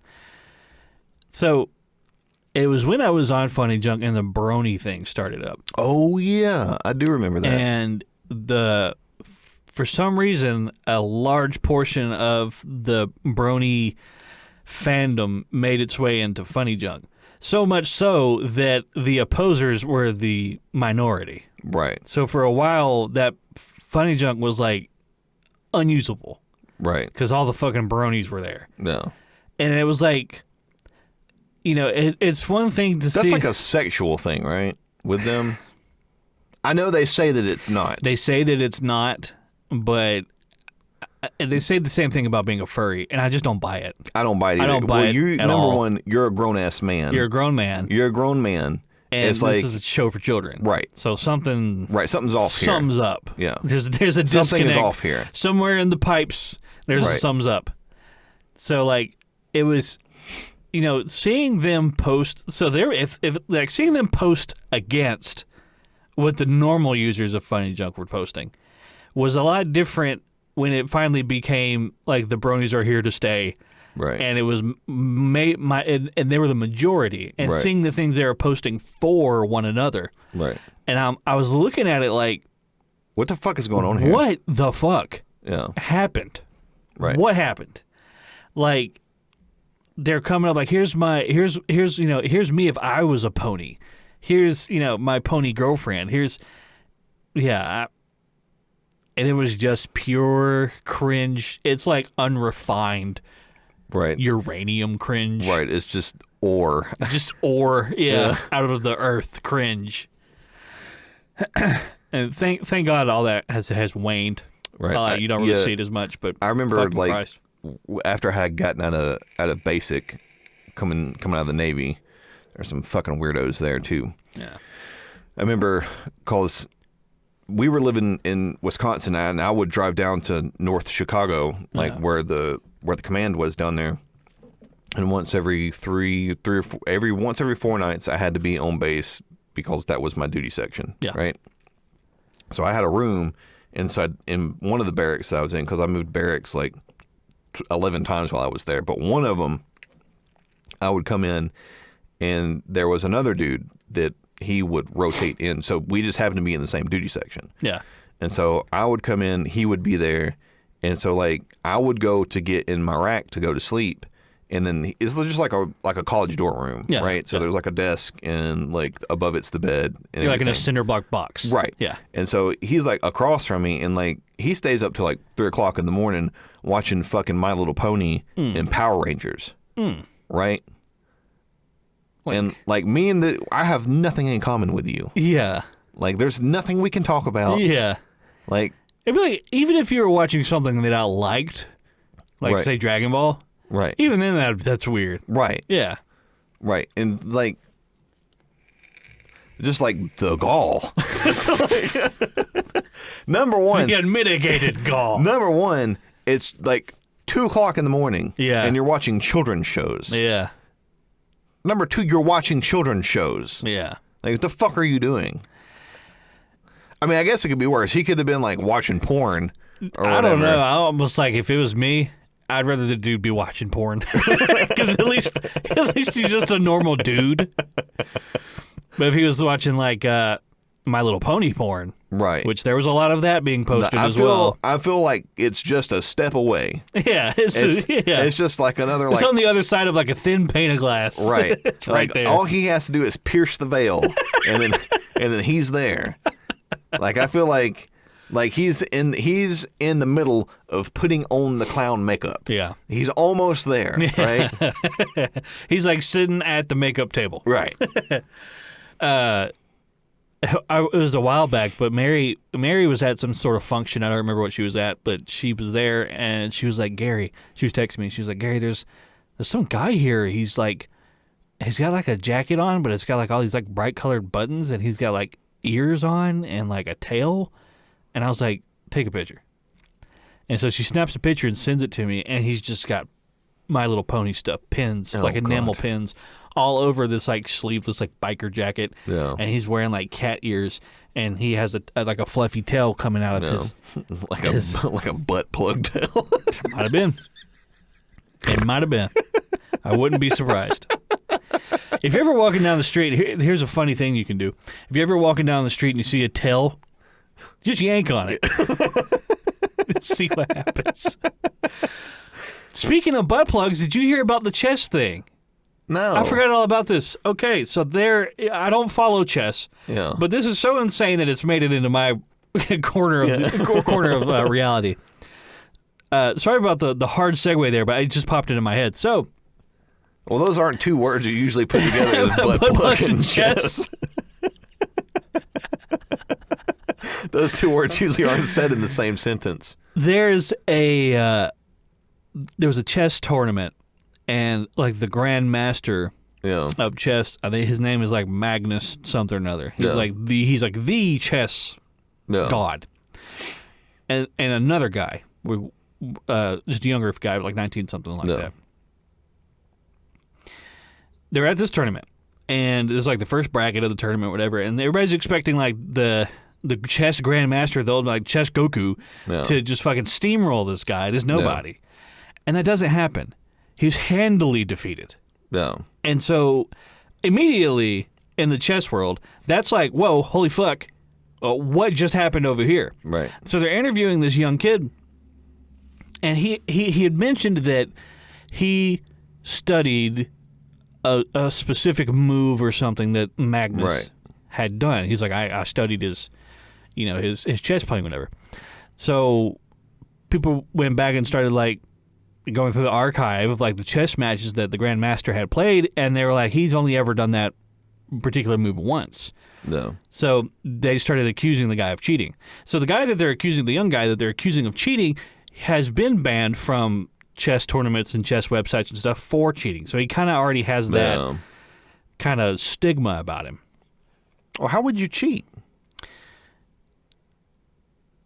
There was a guy a while back who invented there's lots of AI and programs that can basically just bots that can always know what the right move to make on a chessboard is. So a guy invented something using a Raspberry Pi, as a matter of fact, that would fit in his shoe. Yeah. And vibrate. I see where this is going. It would vibrate and tell him what move to make. Yeah. So going into this chess tournament, it's like an airport after 9/11. Like the security is like they're checking your nostrils, and your ears, your hair. They wand you up and down and everything. Like they do everything just outside of sticking a finger up your ass. Yeah. He's like, Well, none of this has been confirmed. Yeah. But the going theory, not just among crackpots and internet trolls, the going theory among the chess community and the other grandmasters that this guy had to have had something shoved up his ass that would vibrate and tell him what moves to make. He's like gripping through his. He's like knight to e4, and he's like pawn to whatever. Like this guy really likes chess.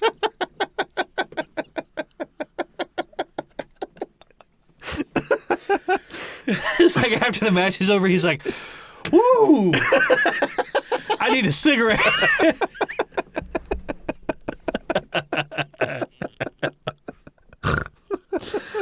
Oh, good.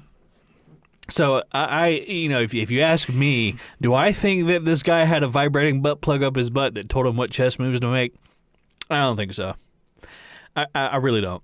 But if it comes to be, that's not to say that that's not what happened, but the fact that it's possible and all signs are pointing that direction, Well, I guess now are they gonna like drop your pants? They're gonna have to start doing cavity searches at chess tournaments.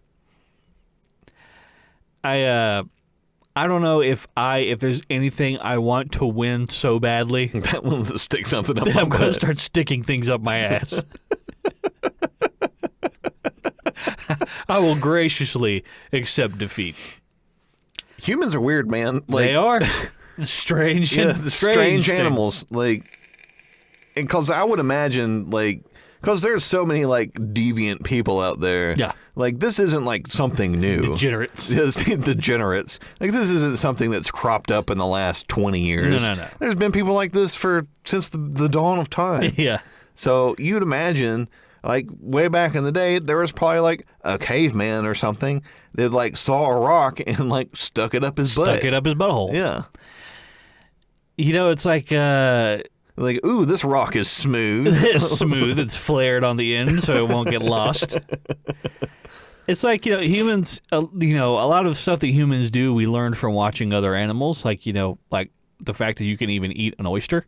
Right. Like, they saw, like, a sea otter crack one open and eat it. Yeah. And they say, oh, fuck, there's, like... Yeah, I thought that was a rock. I thought that was a fucking rock. But, you crack it open and there's a sea booger in there, and you just slurp it up. Ugh. Or eggs. They Right. saw another animal eat an egg, and it's like, oh, fuck, we can... We can eat those things. No. I Thought that was a rock. thought that was a speckled blue rock. People keep sticking these things up their butt. So I wonder, if we follow the trail far back enough, did somebody see a chimp like grab a rock and start plunging away? And some human thought, I never thought to do that.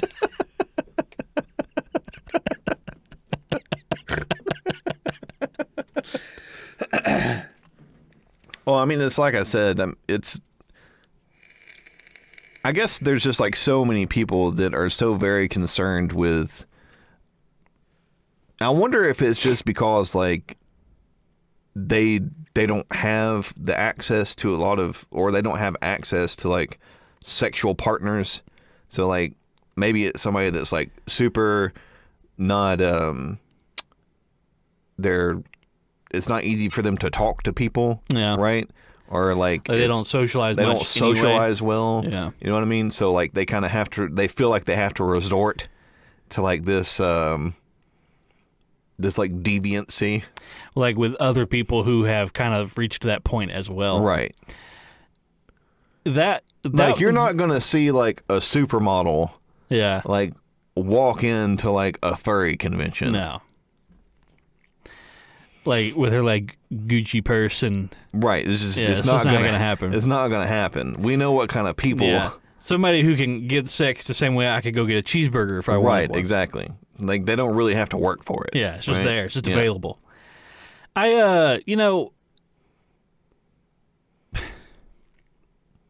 I think that's probably where a lot of it stems from, is people who are curious about it and can't meet the social requirements that it takes to achieve it. Like the barrier of entry for them is too high. It's too high, and it's probably like a reactor. It Right. just eventually reaches critical mass because they haven't let off any steam. Right. And then it explodes. You have like a sexual Chernobyl. So these people start doing things like dressing up like rabbits and Right. wolves and, going on to Tumblr and talking about, which cartoon pony they want to fuck and No. which cartoon pony they want to fuck them and things like that. But, when they find that there's 50, 100, 1,000, 10,000 other people Right. doing the same thing. Which still, like, if you think about it, is a super small segment of the population. It's is. not very large. It is. But it shines so brightly. But there's so many people, and there's Yeah. billions of us. Yeah. So that segment of the population will continue to expand as Yeah. well. It like a cancer. Right. It's just like grabbing people and bringing them in, all those fringe pieces of society. Right. I mean, sexuality in itself is a not a cut and dry thing. No. And not just with humans, but there's animals that Right. have homosexual relationships and things like that. So Yeah, but I mean, you don't see humans are like a lion skinning a taking it to giraffe. that level. Skinning a giraffe and then wearing his skin around trying to fuck other giraffes. Like that's not. So they don't do that. Like, have you ever thrown like a blanket over your dog and like watched him walk around dragging a blanket? That's the visual I got in my head. It's just like this long neck flopping around. Some guy on a safari's just looking like, what the hell is that? I mean, there's people that go and fuck animals. Ugh. There's people that go and get fucked by animals. There was a famous story about a NASA-funded dolphin research program in which a woman gave LSD to a dolphin and jerked it off. I've heard that story before. Yeah, and then when they removed the dolphin from her care, it killed itself. So, you know, outside of human intervention, the dolphin would have never got high and got a hand job and killed itself. Wait. Humans just do that kind of thing. Ruin this dolphin's life. Yeah. I think the story behind that was they were studying the intelligence of dolphins, which are extremely intelligent animals. And they were trying to teach it to speak English. Not that it was going to poke its head up out of the water and say, "Hello, how are you? Might I have a hand job?" Yeah. It was like understand words and communicate in some other fashion. Right. So did she take it upon herself to jerk the dolphin off? I don't remember exactly what led to that, because it seems like there's a lot of steps that happen between teach a dolphin to speak English and jerk it off. I'm sure, like, when they wrote the bill for that, they weren't like, we're going to allocate $50 million to giving dolphins the LSD and hand jobs. Like, if I was a senator and I opened up, I'd be like, what the fuck? This is like, I think no. I think no. I feel like there's other more important things. Yeah, we could do with taxpayer money. Yeah.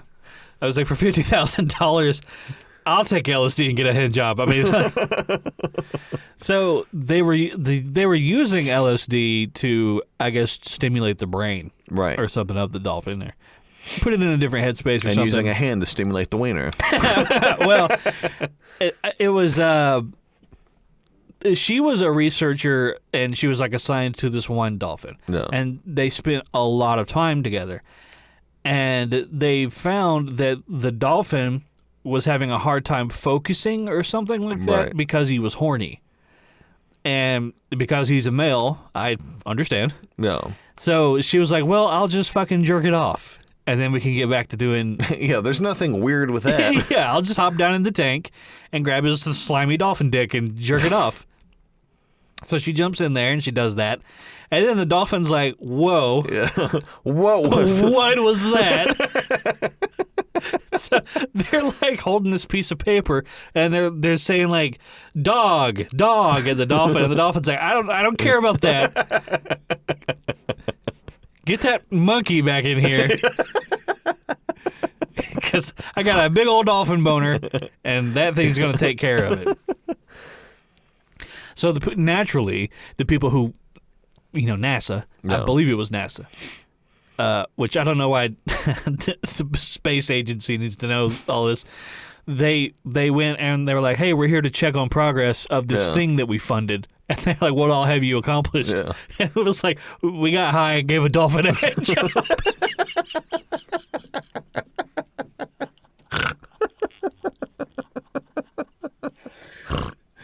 I just imagine them being like, excuse me? I'm sorry. You did what and gave a what? Yeah, I think it was a colossal failure. Yeah. And, I could maybe more understand if they took the LSD and then they gave the dolphin the hand job because they're high. Because they're high, but a stone cold sober person got down in the tank and jerked off a dolphin. Which is risky business because dolphins have been known to like rape other dolphins. Yeah, and rape people. And they have what they call their penises are, I think they're called prehensile, meaning that they can operate it like a finger, so they can grab you with their wiener. Oh, God! And take you to their dolphin rape cave. Ugh. So. It's Isn't it funny that like the more intelligent something becomes, its capacity for evil also increases? Well, it's like, look at chimps. We talk about chimps. Yeah, we talk about chimps all the time because chimps are fucking scary. Right. Well, I think it's because we see ourselves in them. Yeah. Like we see our They're so like us. yeah, we see like our ability to be evil and do harm to others. Yeah. Just out of like pure entertainment. Yeah. But I mean, like, think if the natural if things progress the way that I assume they will, and thousands of years from now, chimps become the top of the food chain and become conscious and sentient, and Yeah. will there eventually be a point where they grab a fish out of the ocean and get it high and jerk it off? Maybe. So what is the pathway here Right. Well, to also too, consciousness? like, if chimps continue to evolve, it's like, well, now we have, and what if like they send like a delegation to the UN, and they're like from the chimps, the chimp nation. Yeah, and they're like, you've been doing things all wrong. Yeah. We would like you to stop now, please. Yeah. Like, we're just like, no, fuck you. Wait, no, we've been doing this longer. Yeah, we've been doing this longer. Yeah, we've been around for a long time here. Right.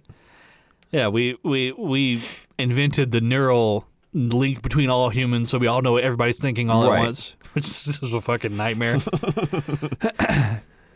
like the chimps show up, and they're like, well, we're willing to go to war over this. Yeah, it's like here's one of two things is going to happen: either leave us alone, quit jerking us off, or we're going to go to war.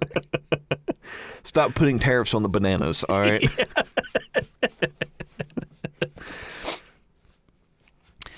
Yeah, I like how would we deal with that? Like if you have like another species that becomes sentient and they start like building towns and infrastructure and roads, and they like have their own government because humans are humans. Yeah. Like we all belong to the same like family.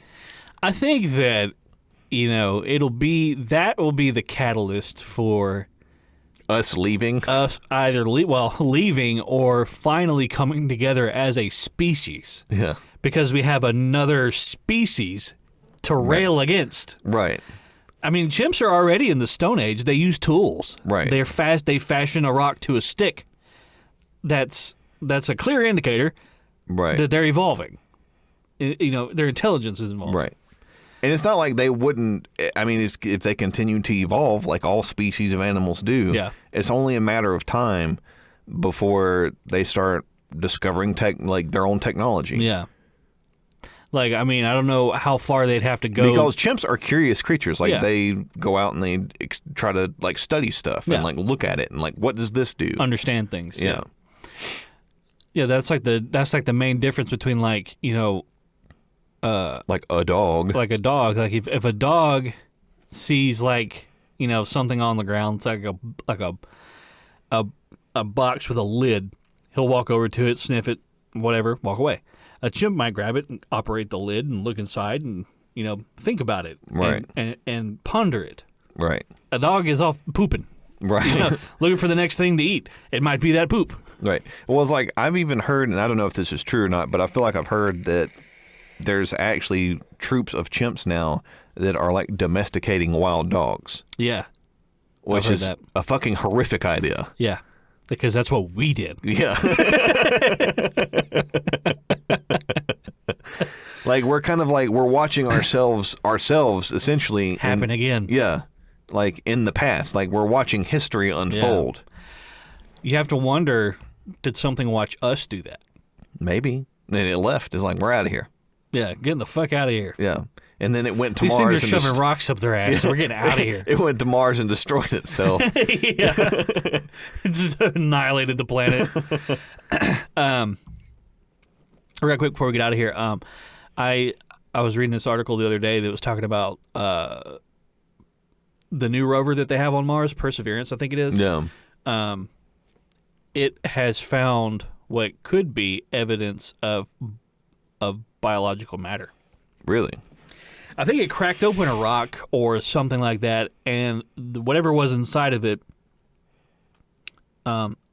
just from because really all they can do from here is look at it, and they think that what they're looking at is an indicator of something that was once living and has decomposed. Yeah. it's not like a skeleton. Right. And it's just it's just a pile of something. Yeah. And so the thing is like taking samples. And I don't know if they have any plans to go and retrieve that rover or however they would even do that. Right. But I think they are planning on trying to analyze it in some fashion. Right. Because the interesting thing there would be that,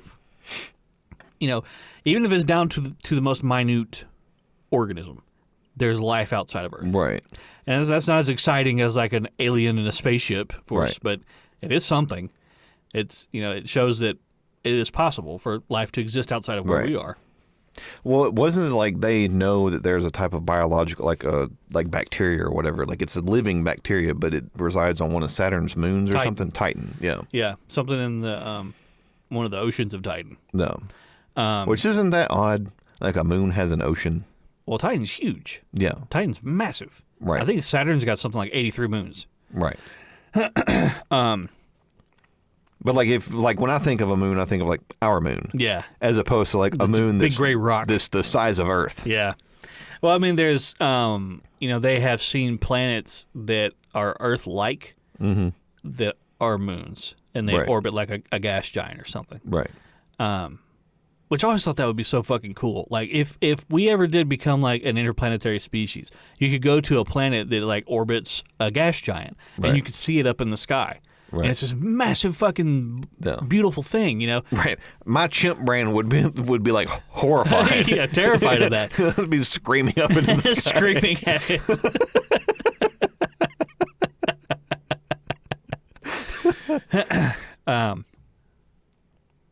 Yeah, we did I tell you about that movie we watched, Moonfall? Mm-mm. We'll talk about it on the next podcast because I don't want to go through it. I have a No. lot to say about that movie. It's fucking stupid. You should watch it. Is that the one where like they kind of evolve the human race to go live on Titan? No. Which one is that? I don't. That doesn't sound familiar. Like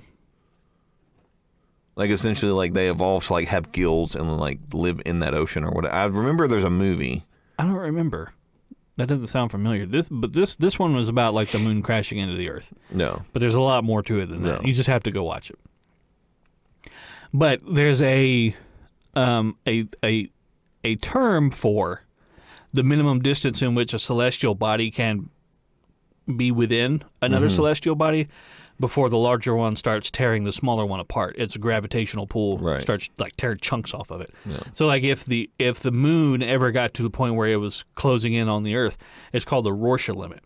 No. And like chunks of the moon would be breaking off and crashing into the Earth. So it wouldn't be like, it wouldn't crash into the Earth like a full, like two marbles hitting each other. Right. I just thought it was really neat that like, of course the more mass something has, the more gravity affects it. Right. But when it's that big, the gravity is so strong it's just like ripping pieces off of it. Right. Well, isn't it like the theory is that the moon and the Earth, like the Earth used to be a larger planet, and then like something hit it. It was like during the formation of Earth, Right. like There was an like two asteroid Earths or something like that were like rotating around one another. and they collided. And they like collided, and then chunks flew off, and then now you have the moon, and then the Earth is like the other one or something. Yeah. I think that's why the moon is tidally locked to Earth. Right. Because if it was coming in from, say, outer space and it got caught in our gravitational field, the most likely thing that would happen would be it would just slingshot and shoot back out Right. to wherever it came from. But the fact that they kind of formed at the same time Right. is why they're together. Right. And wasn't it like they were rotating like around one another or something? Like that's the theory at Something least. like that, yeah. And I had also read something that was saying that the moon is slowly getting further and further. It's like a centimeter each year or something like Yeah. that. Which, is Still horrific. still kind of scary. Yeah. Especially when you consider like how much of like our ecosystem Is dependent. is dependent on the moon being where it is. Right. Like with tides and things like that. Yeah. I also think that's cool too. Like if you ever like at the beach and you're like watching the waves crash and you think about the reason that that's happening Right. is because of the moon. Right. Is the gravitational pull of the moon. yeah it's causing the ripples in that. Right. So like if the moon was in there, that would all just be stagnant. Right. Could you imagine the ocean completely stagnant? You know, like a pond gets, how like a puddle Right. gets, how nasty that fucking thing gets. Right. Like, thank God the ocean's constantly moving. Yeah. Mm. Just be nasty. Yuck. Scum across the top from like one country to another. Big brown green ocean. Well, there was that, and I think not too long ago they said, because I think they had said at one point that they thought that the Earth was slowing down too. Its rotation, but I think they said we had the fastest day in recorded history, like a little while ago, by like a second or something like that. I remember that. Yeah. So they were very confused about that too. They were why like, did that happen? Why did that happen? Yeah. There's still so much we don't know. Yeah. There's a lot going on. A lot going on out there. I don't know what advancements we'll see in our lifetime. No.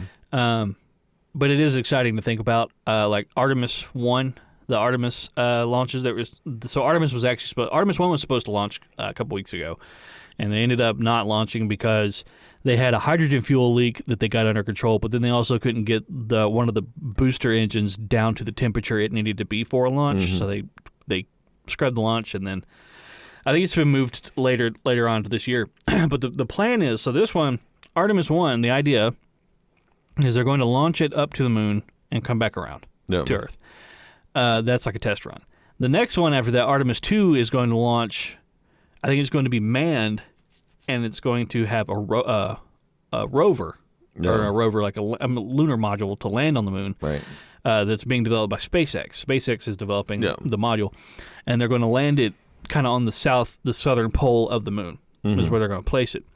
And then I can't remember exactly what Artemis 3 is supposed to do, but the idea here is they want to build a permanent installation on the moon. They want to make a moon base. Right. So we might see a moon base. That'd be cool. Before we croak. Yeah. And the reason they're wanting to build a moon base is because they want to use the moon base as a staging area for Mars missions. Right. Because think about, how much easier it would be to leave the moon than it is to leave Earth. Right. Because moon doesn't have an atmosphere, right. the gravitational, it's the escape velocity is, negligible. Right. Like I feel like if you were standing on the moon, if you jumped really hard, you might float away. So. Right. Well, I wonder too, like one of the reasons why we're able to use the propulsion that we are here on Earth is because of oxidation and able to light essentially a fire. Oxygen it's to use fire, right? Well, how would you do that in space? There's just a vacuum. You can't. I have no idea. So they've got to have something I guess figured is out. a good question. I mean, obviously they did it on the moon once. Yeah, because they managed to get off the moon and come back. They managed to get off of the moon. Yeah. How horrific would that have been if they were like, oh fuck, there's no way we're to just stuck here. Yeah, we're stuck. Well, I think the lunar the lunar landing, the lunar module that they had probably used like compressed air as propulsion, right? To get back up to the shuttle. Mm-hmm. I think that's how that worked. And then I don't know if they were able. Because the shuttle was like rotating around the moon while they were right. And then I know that they use compressed air on the shuttles to kind of direct it where it needs to go, because if you ever looked at the shuttle, it doesn't have I'm pretty sure it doesn't have like any engines on it. Yeah. Because the big orange thing that it's strapped to is a fuel tank. Right. And the two white things on either side of that, those are the rockets that get it up off the ground. Right. That's why when they fly up into space, it detaches from all of that and it just falls down to the ocean.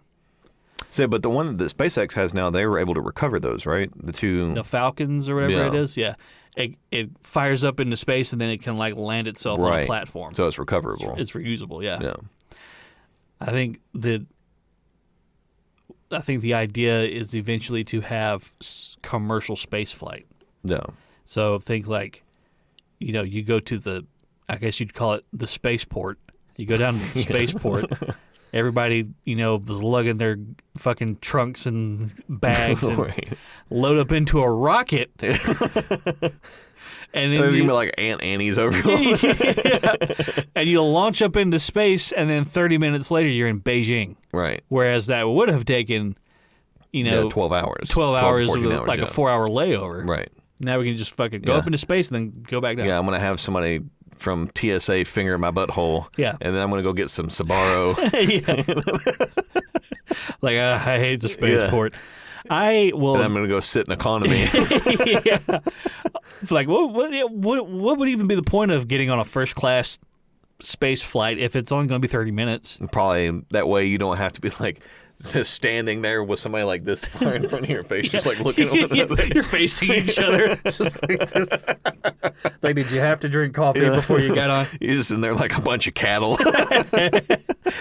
Straw on the floor.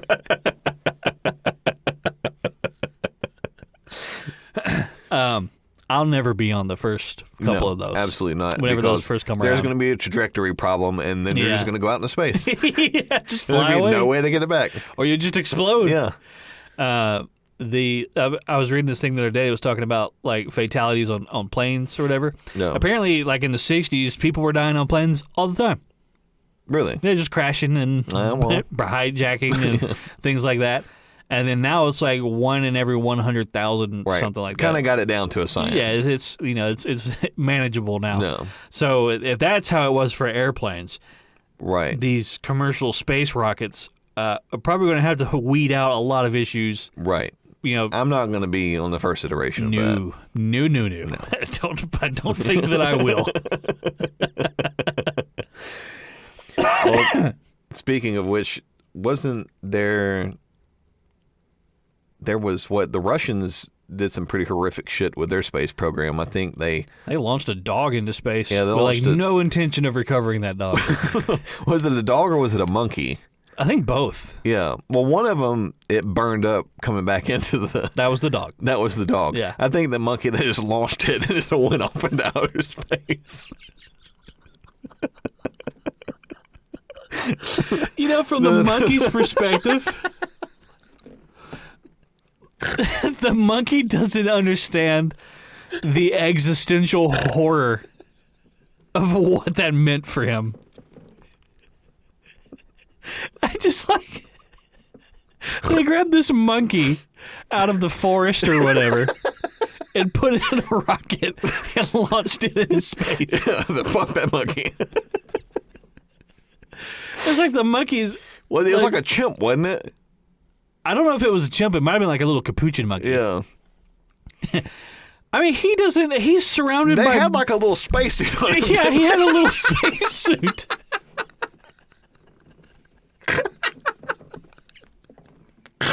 Think about the person. Somebody had to make a spacesuit for a monkey. Somebody's like sewing this thing together. Like, what the fuck am I doing? For Mother Russia. Somebody in some fucking textile mill like in Moscow. Yeah. Just think about this monkey sitting in a rocket, surrounded by all these like levers and buttons and blinking lights, and like he's like strapped into a chair, looking out the front window as he's flying into space. While he's flying through infinity. Just this monkey.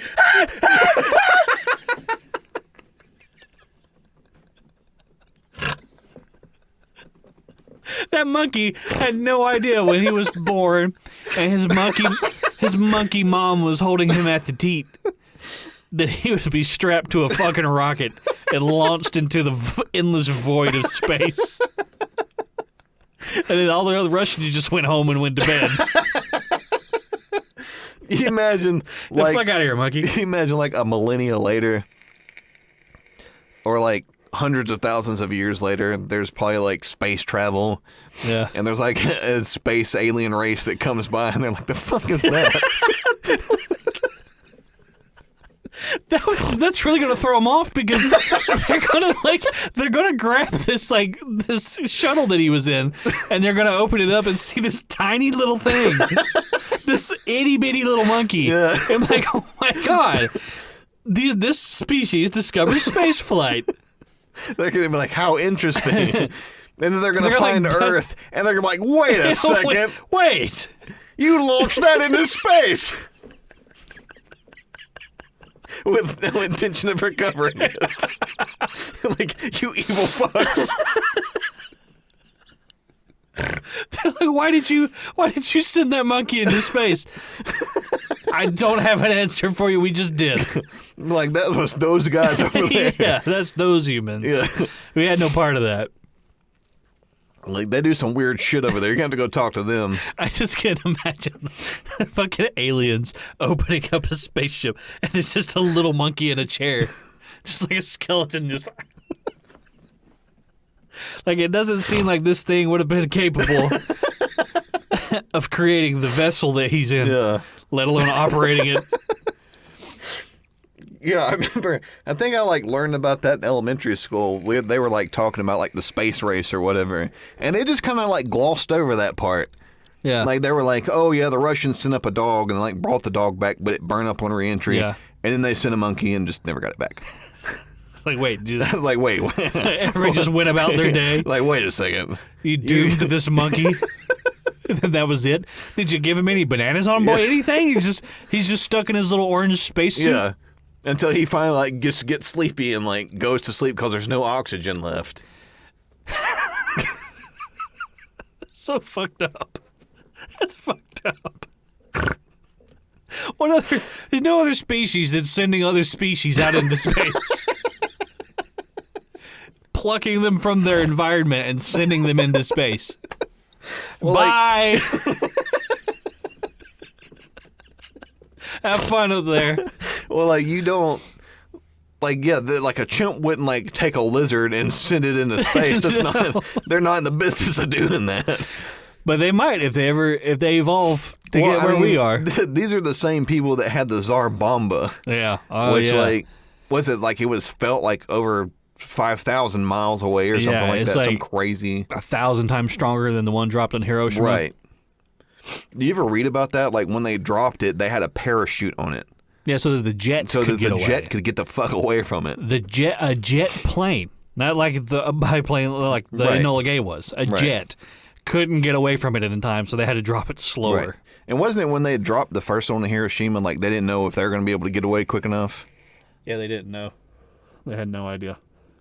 And did the Enola Gay, is that the one that crashed, into China? Or was that the one of them crashed, right? That was a different one. I'm pretty sure the Enola Gay did both. I'm pretty sure the Enola Gay did both Fat Man and Little Boy. Okay. So they had to have recovered it at least once. Right. But I think on the second time, that's when they crashed into mainland China, right? I don't remember. I vaguely remember hearing that, they dropped the second one, and then the plane, they didn't have enough fuel to get back. Yeah. So they ended up crashing into mainland China. And I think that was in a movie. What movie was that in? It's no, it wasn't 1917. That was so one of those World War II movies that I had watched. And I remember in that movie, they had the gunner that would sit down below the plane, right? And they had a dome. It's like a bulb. Yeah. With a fucking 50 cal turret. Yeah, 50 cal turret on it. Can you imagine how fucking horrifying? I'm sitting in this glass bulb. Yeah. There's just a void beneath me. There's all the earth. Yeah. Especially if you're way up high and you're seeing dog fights and shit. Right. It's anti-aircraft rounds blowing up all around you and you're just... How do you go home and just fucking lay in bed just after a day like that? Well, I remember there's a book that I read, Flags of Our Fathers, where they talked about the Hiroshima or whatever it was, and how fucked up those guys were. After that whole, because essentially what that was is they were just throwing meat in the grinder. Mm-hmm. They were just take the Marines and keep throwing them at them until finally they run out of rounds. Essentially, is what they did. Yeah. And so I remember reading the book, and one of the guys, his dad was a corpsman for the Navy. So he was on the ground with the Marines, as they were taking the island. Yeah. And he was one of the ones that was in that famous picture where they're putting the American flag up on top of that hill or whatever it was. Which when they did that, there was all these, they were still fighting all around them when they were doing that. So they put the flag, and he was saying when he came home or whatever, he was, I guess when his dad was asleep, he would just sob uncontrollably. Yeah, well, he just never talked about it. But think about what he fucking witnessed and was a part of, and the things he probably had to commit for his country. Right. He took that to his fucking grave. Right, and he was talking about he never talked to his wife about it. Yeah. He never talked to his kids about it. He never talked about it at all. He lived a hell. Yeah. Yeah. They did the same thing when they stormed Normandy. Right. I mean, the fucking Germans were dug in with the bunkers and the MG-42s and Right. the artillery and snipers, and they just had a boat that opened from the front Right. and said, there you go. Also, we can't get super close to the beach, so you're going to have to swim some of this. Right. And then some of them jumped off and they didn't know how to swim and they just drowned. They just... Yeah, because they had 150 pounds of gear. You know that they... And then they'd open it up and then people are getting Swiss cheese. Yeah. Trying to get out of the fucking... You know that they say that a contributing factor to a lot of why that was so horrible is because those guys weren't prepared for what was going to happen. Was the night before, they gave those men beer and bratwurst and eggs and steak and bacon and just got them all this greasy, alcohol-y bubble gut. Ugh. And they put them on a choppy-ass boat ride Puking. And, into the bowels of hell. It's amazing that they took that beach. yeah. Well, they said that one of the reasons why they were able to even take that beach was because they essentially staged a false... It was like a false beachhead taking somewhere else. Like further up north. Further up north. Yeah. Like the Germans thought that's where they were going. Yeah. So the Germans sent pretty much all of their majority shit. of their forces were up there. The majority of their forces were up there, which that's the only reason why they were able to take Normandy. And it was still that bad at Normandy. Right. Like essentially what that was luck. They got lucky. Yeah. Absolutely they got lucky. Because had all the German forces been there, they'd been fucked. There's Yeah. no way they'd have been able to take that beach. I mean, they even had like destroyers and shit off the coast that were shelling Right. the cliff sides. Mm-hmm. And even with that going on, the Germans were still mowing them down. Yep. Well, they were just dug into the side of that Yeah. with those pillboxes there. It's like you can't really do anything. Yeah. It's the same thing they did. Like, It's like I think 12 feet of concrete. right. and I think it steel. was like they shelled Iwo Jima for like 3 days, Yeah. and they're like, "There's no way They survived that. There's no way there's anybody's left." They had those tunnels and shit. Right. And then they like got up onto the island, and the guys were like, "Well, I guess everybody's dead." And then they started opening fire on Yeah. them. Like as soon as they started climbing up the side of that mountain. Yeah. Bonsai! Yeah. Yeah. I mean, you see like stuff like that. Fucking ant here. Hang on, everybody. It's about to get loud. Like you see stuff like that, and then like you think about some of the horrific shit that like past generations had to deal with, and then like you try to put it in perspective as to like kind of what's going on today. Mm-hmm. And it's like I just don't think that there is not saying It's not comparable. It's not comparable. I mean, the stuff that people went through in Afghanistan and things like that are are horrible, of course. Right. But when you talk about the scale of Right. what World War II was, Well, also too, when you're talking about Afghanistan, you're talking about a very small segment of the population that was involved in yeah, Afghanistan, Iraq. yeah, Right, as opposed to like World War II. Almost everybody was involved in Yeah. World War II. You had no choice. the human population of the world dwindled. Right. That's why when it was over, all the world governments looked at their people and like, y'all better start fucking.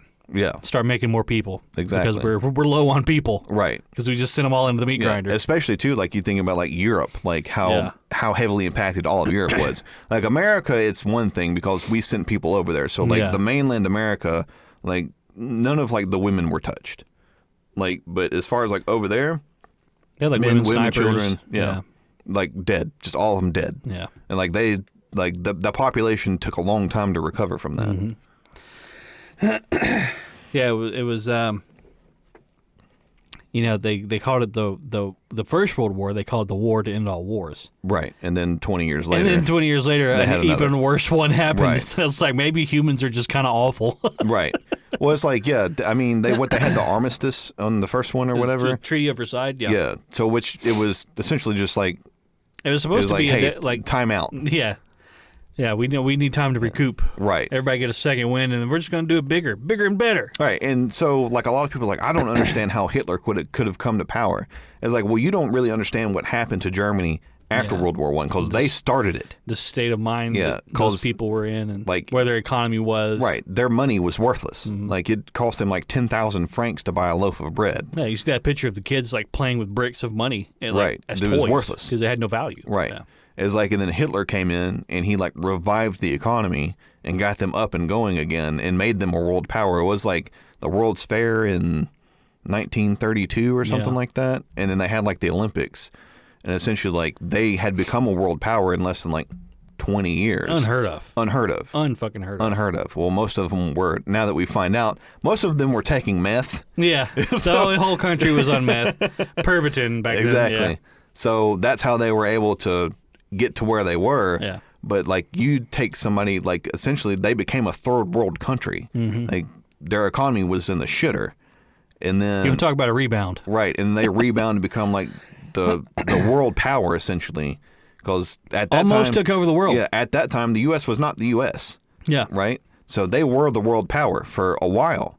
Like for that 20-year period or that 25-year period, they were the leaders in like technology and any type of like exportation. They had jets. Right.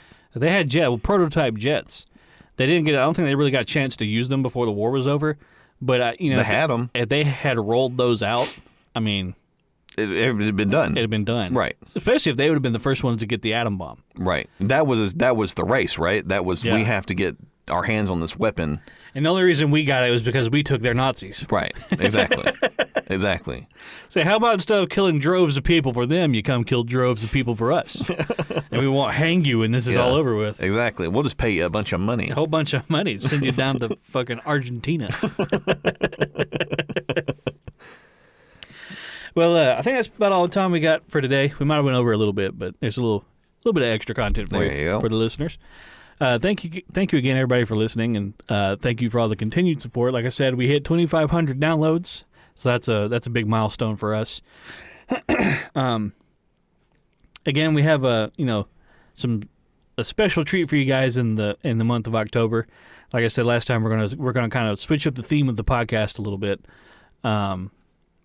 So if you guys have any comments or anything you'd like us to talk about, make sure you reach out to us on the Facebook or at our email.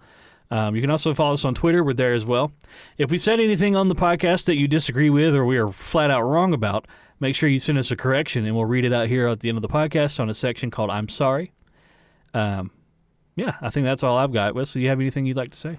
Nope. Just thank you for the continued support. We appreciate it. We're glad that people are enjoying the content. As always, if you enjoy the podcast, remember to leave a like or subscribe or leave a rating, leave a review. It helps us with the algorithms for all the different podcast platforms. So share it with your friends. Yep, share it with your friends, and just thank you for the continued support. We appreciate it. Yep. All right, everybody, that's the podcast. Thank you and goodbye. Bye, everyone.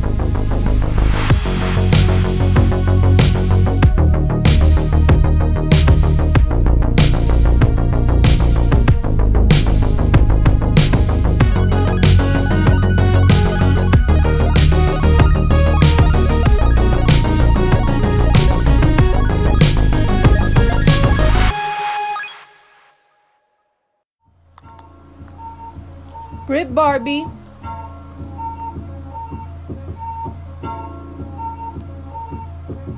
Period. Period. Period. Period. Period. Period. Period. Period. Period. Period. Period. Period. Period. Period. Period. Period.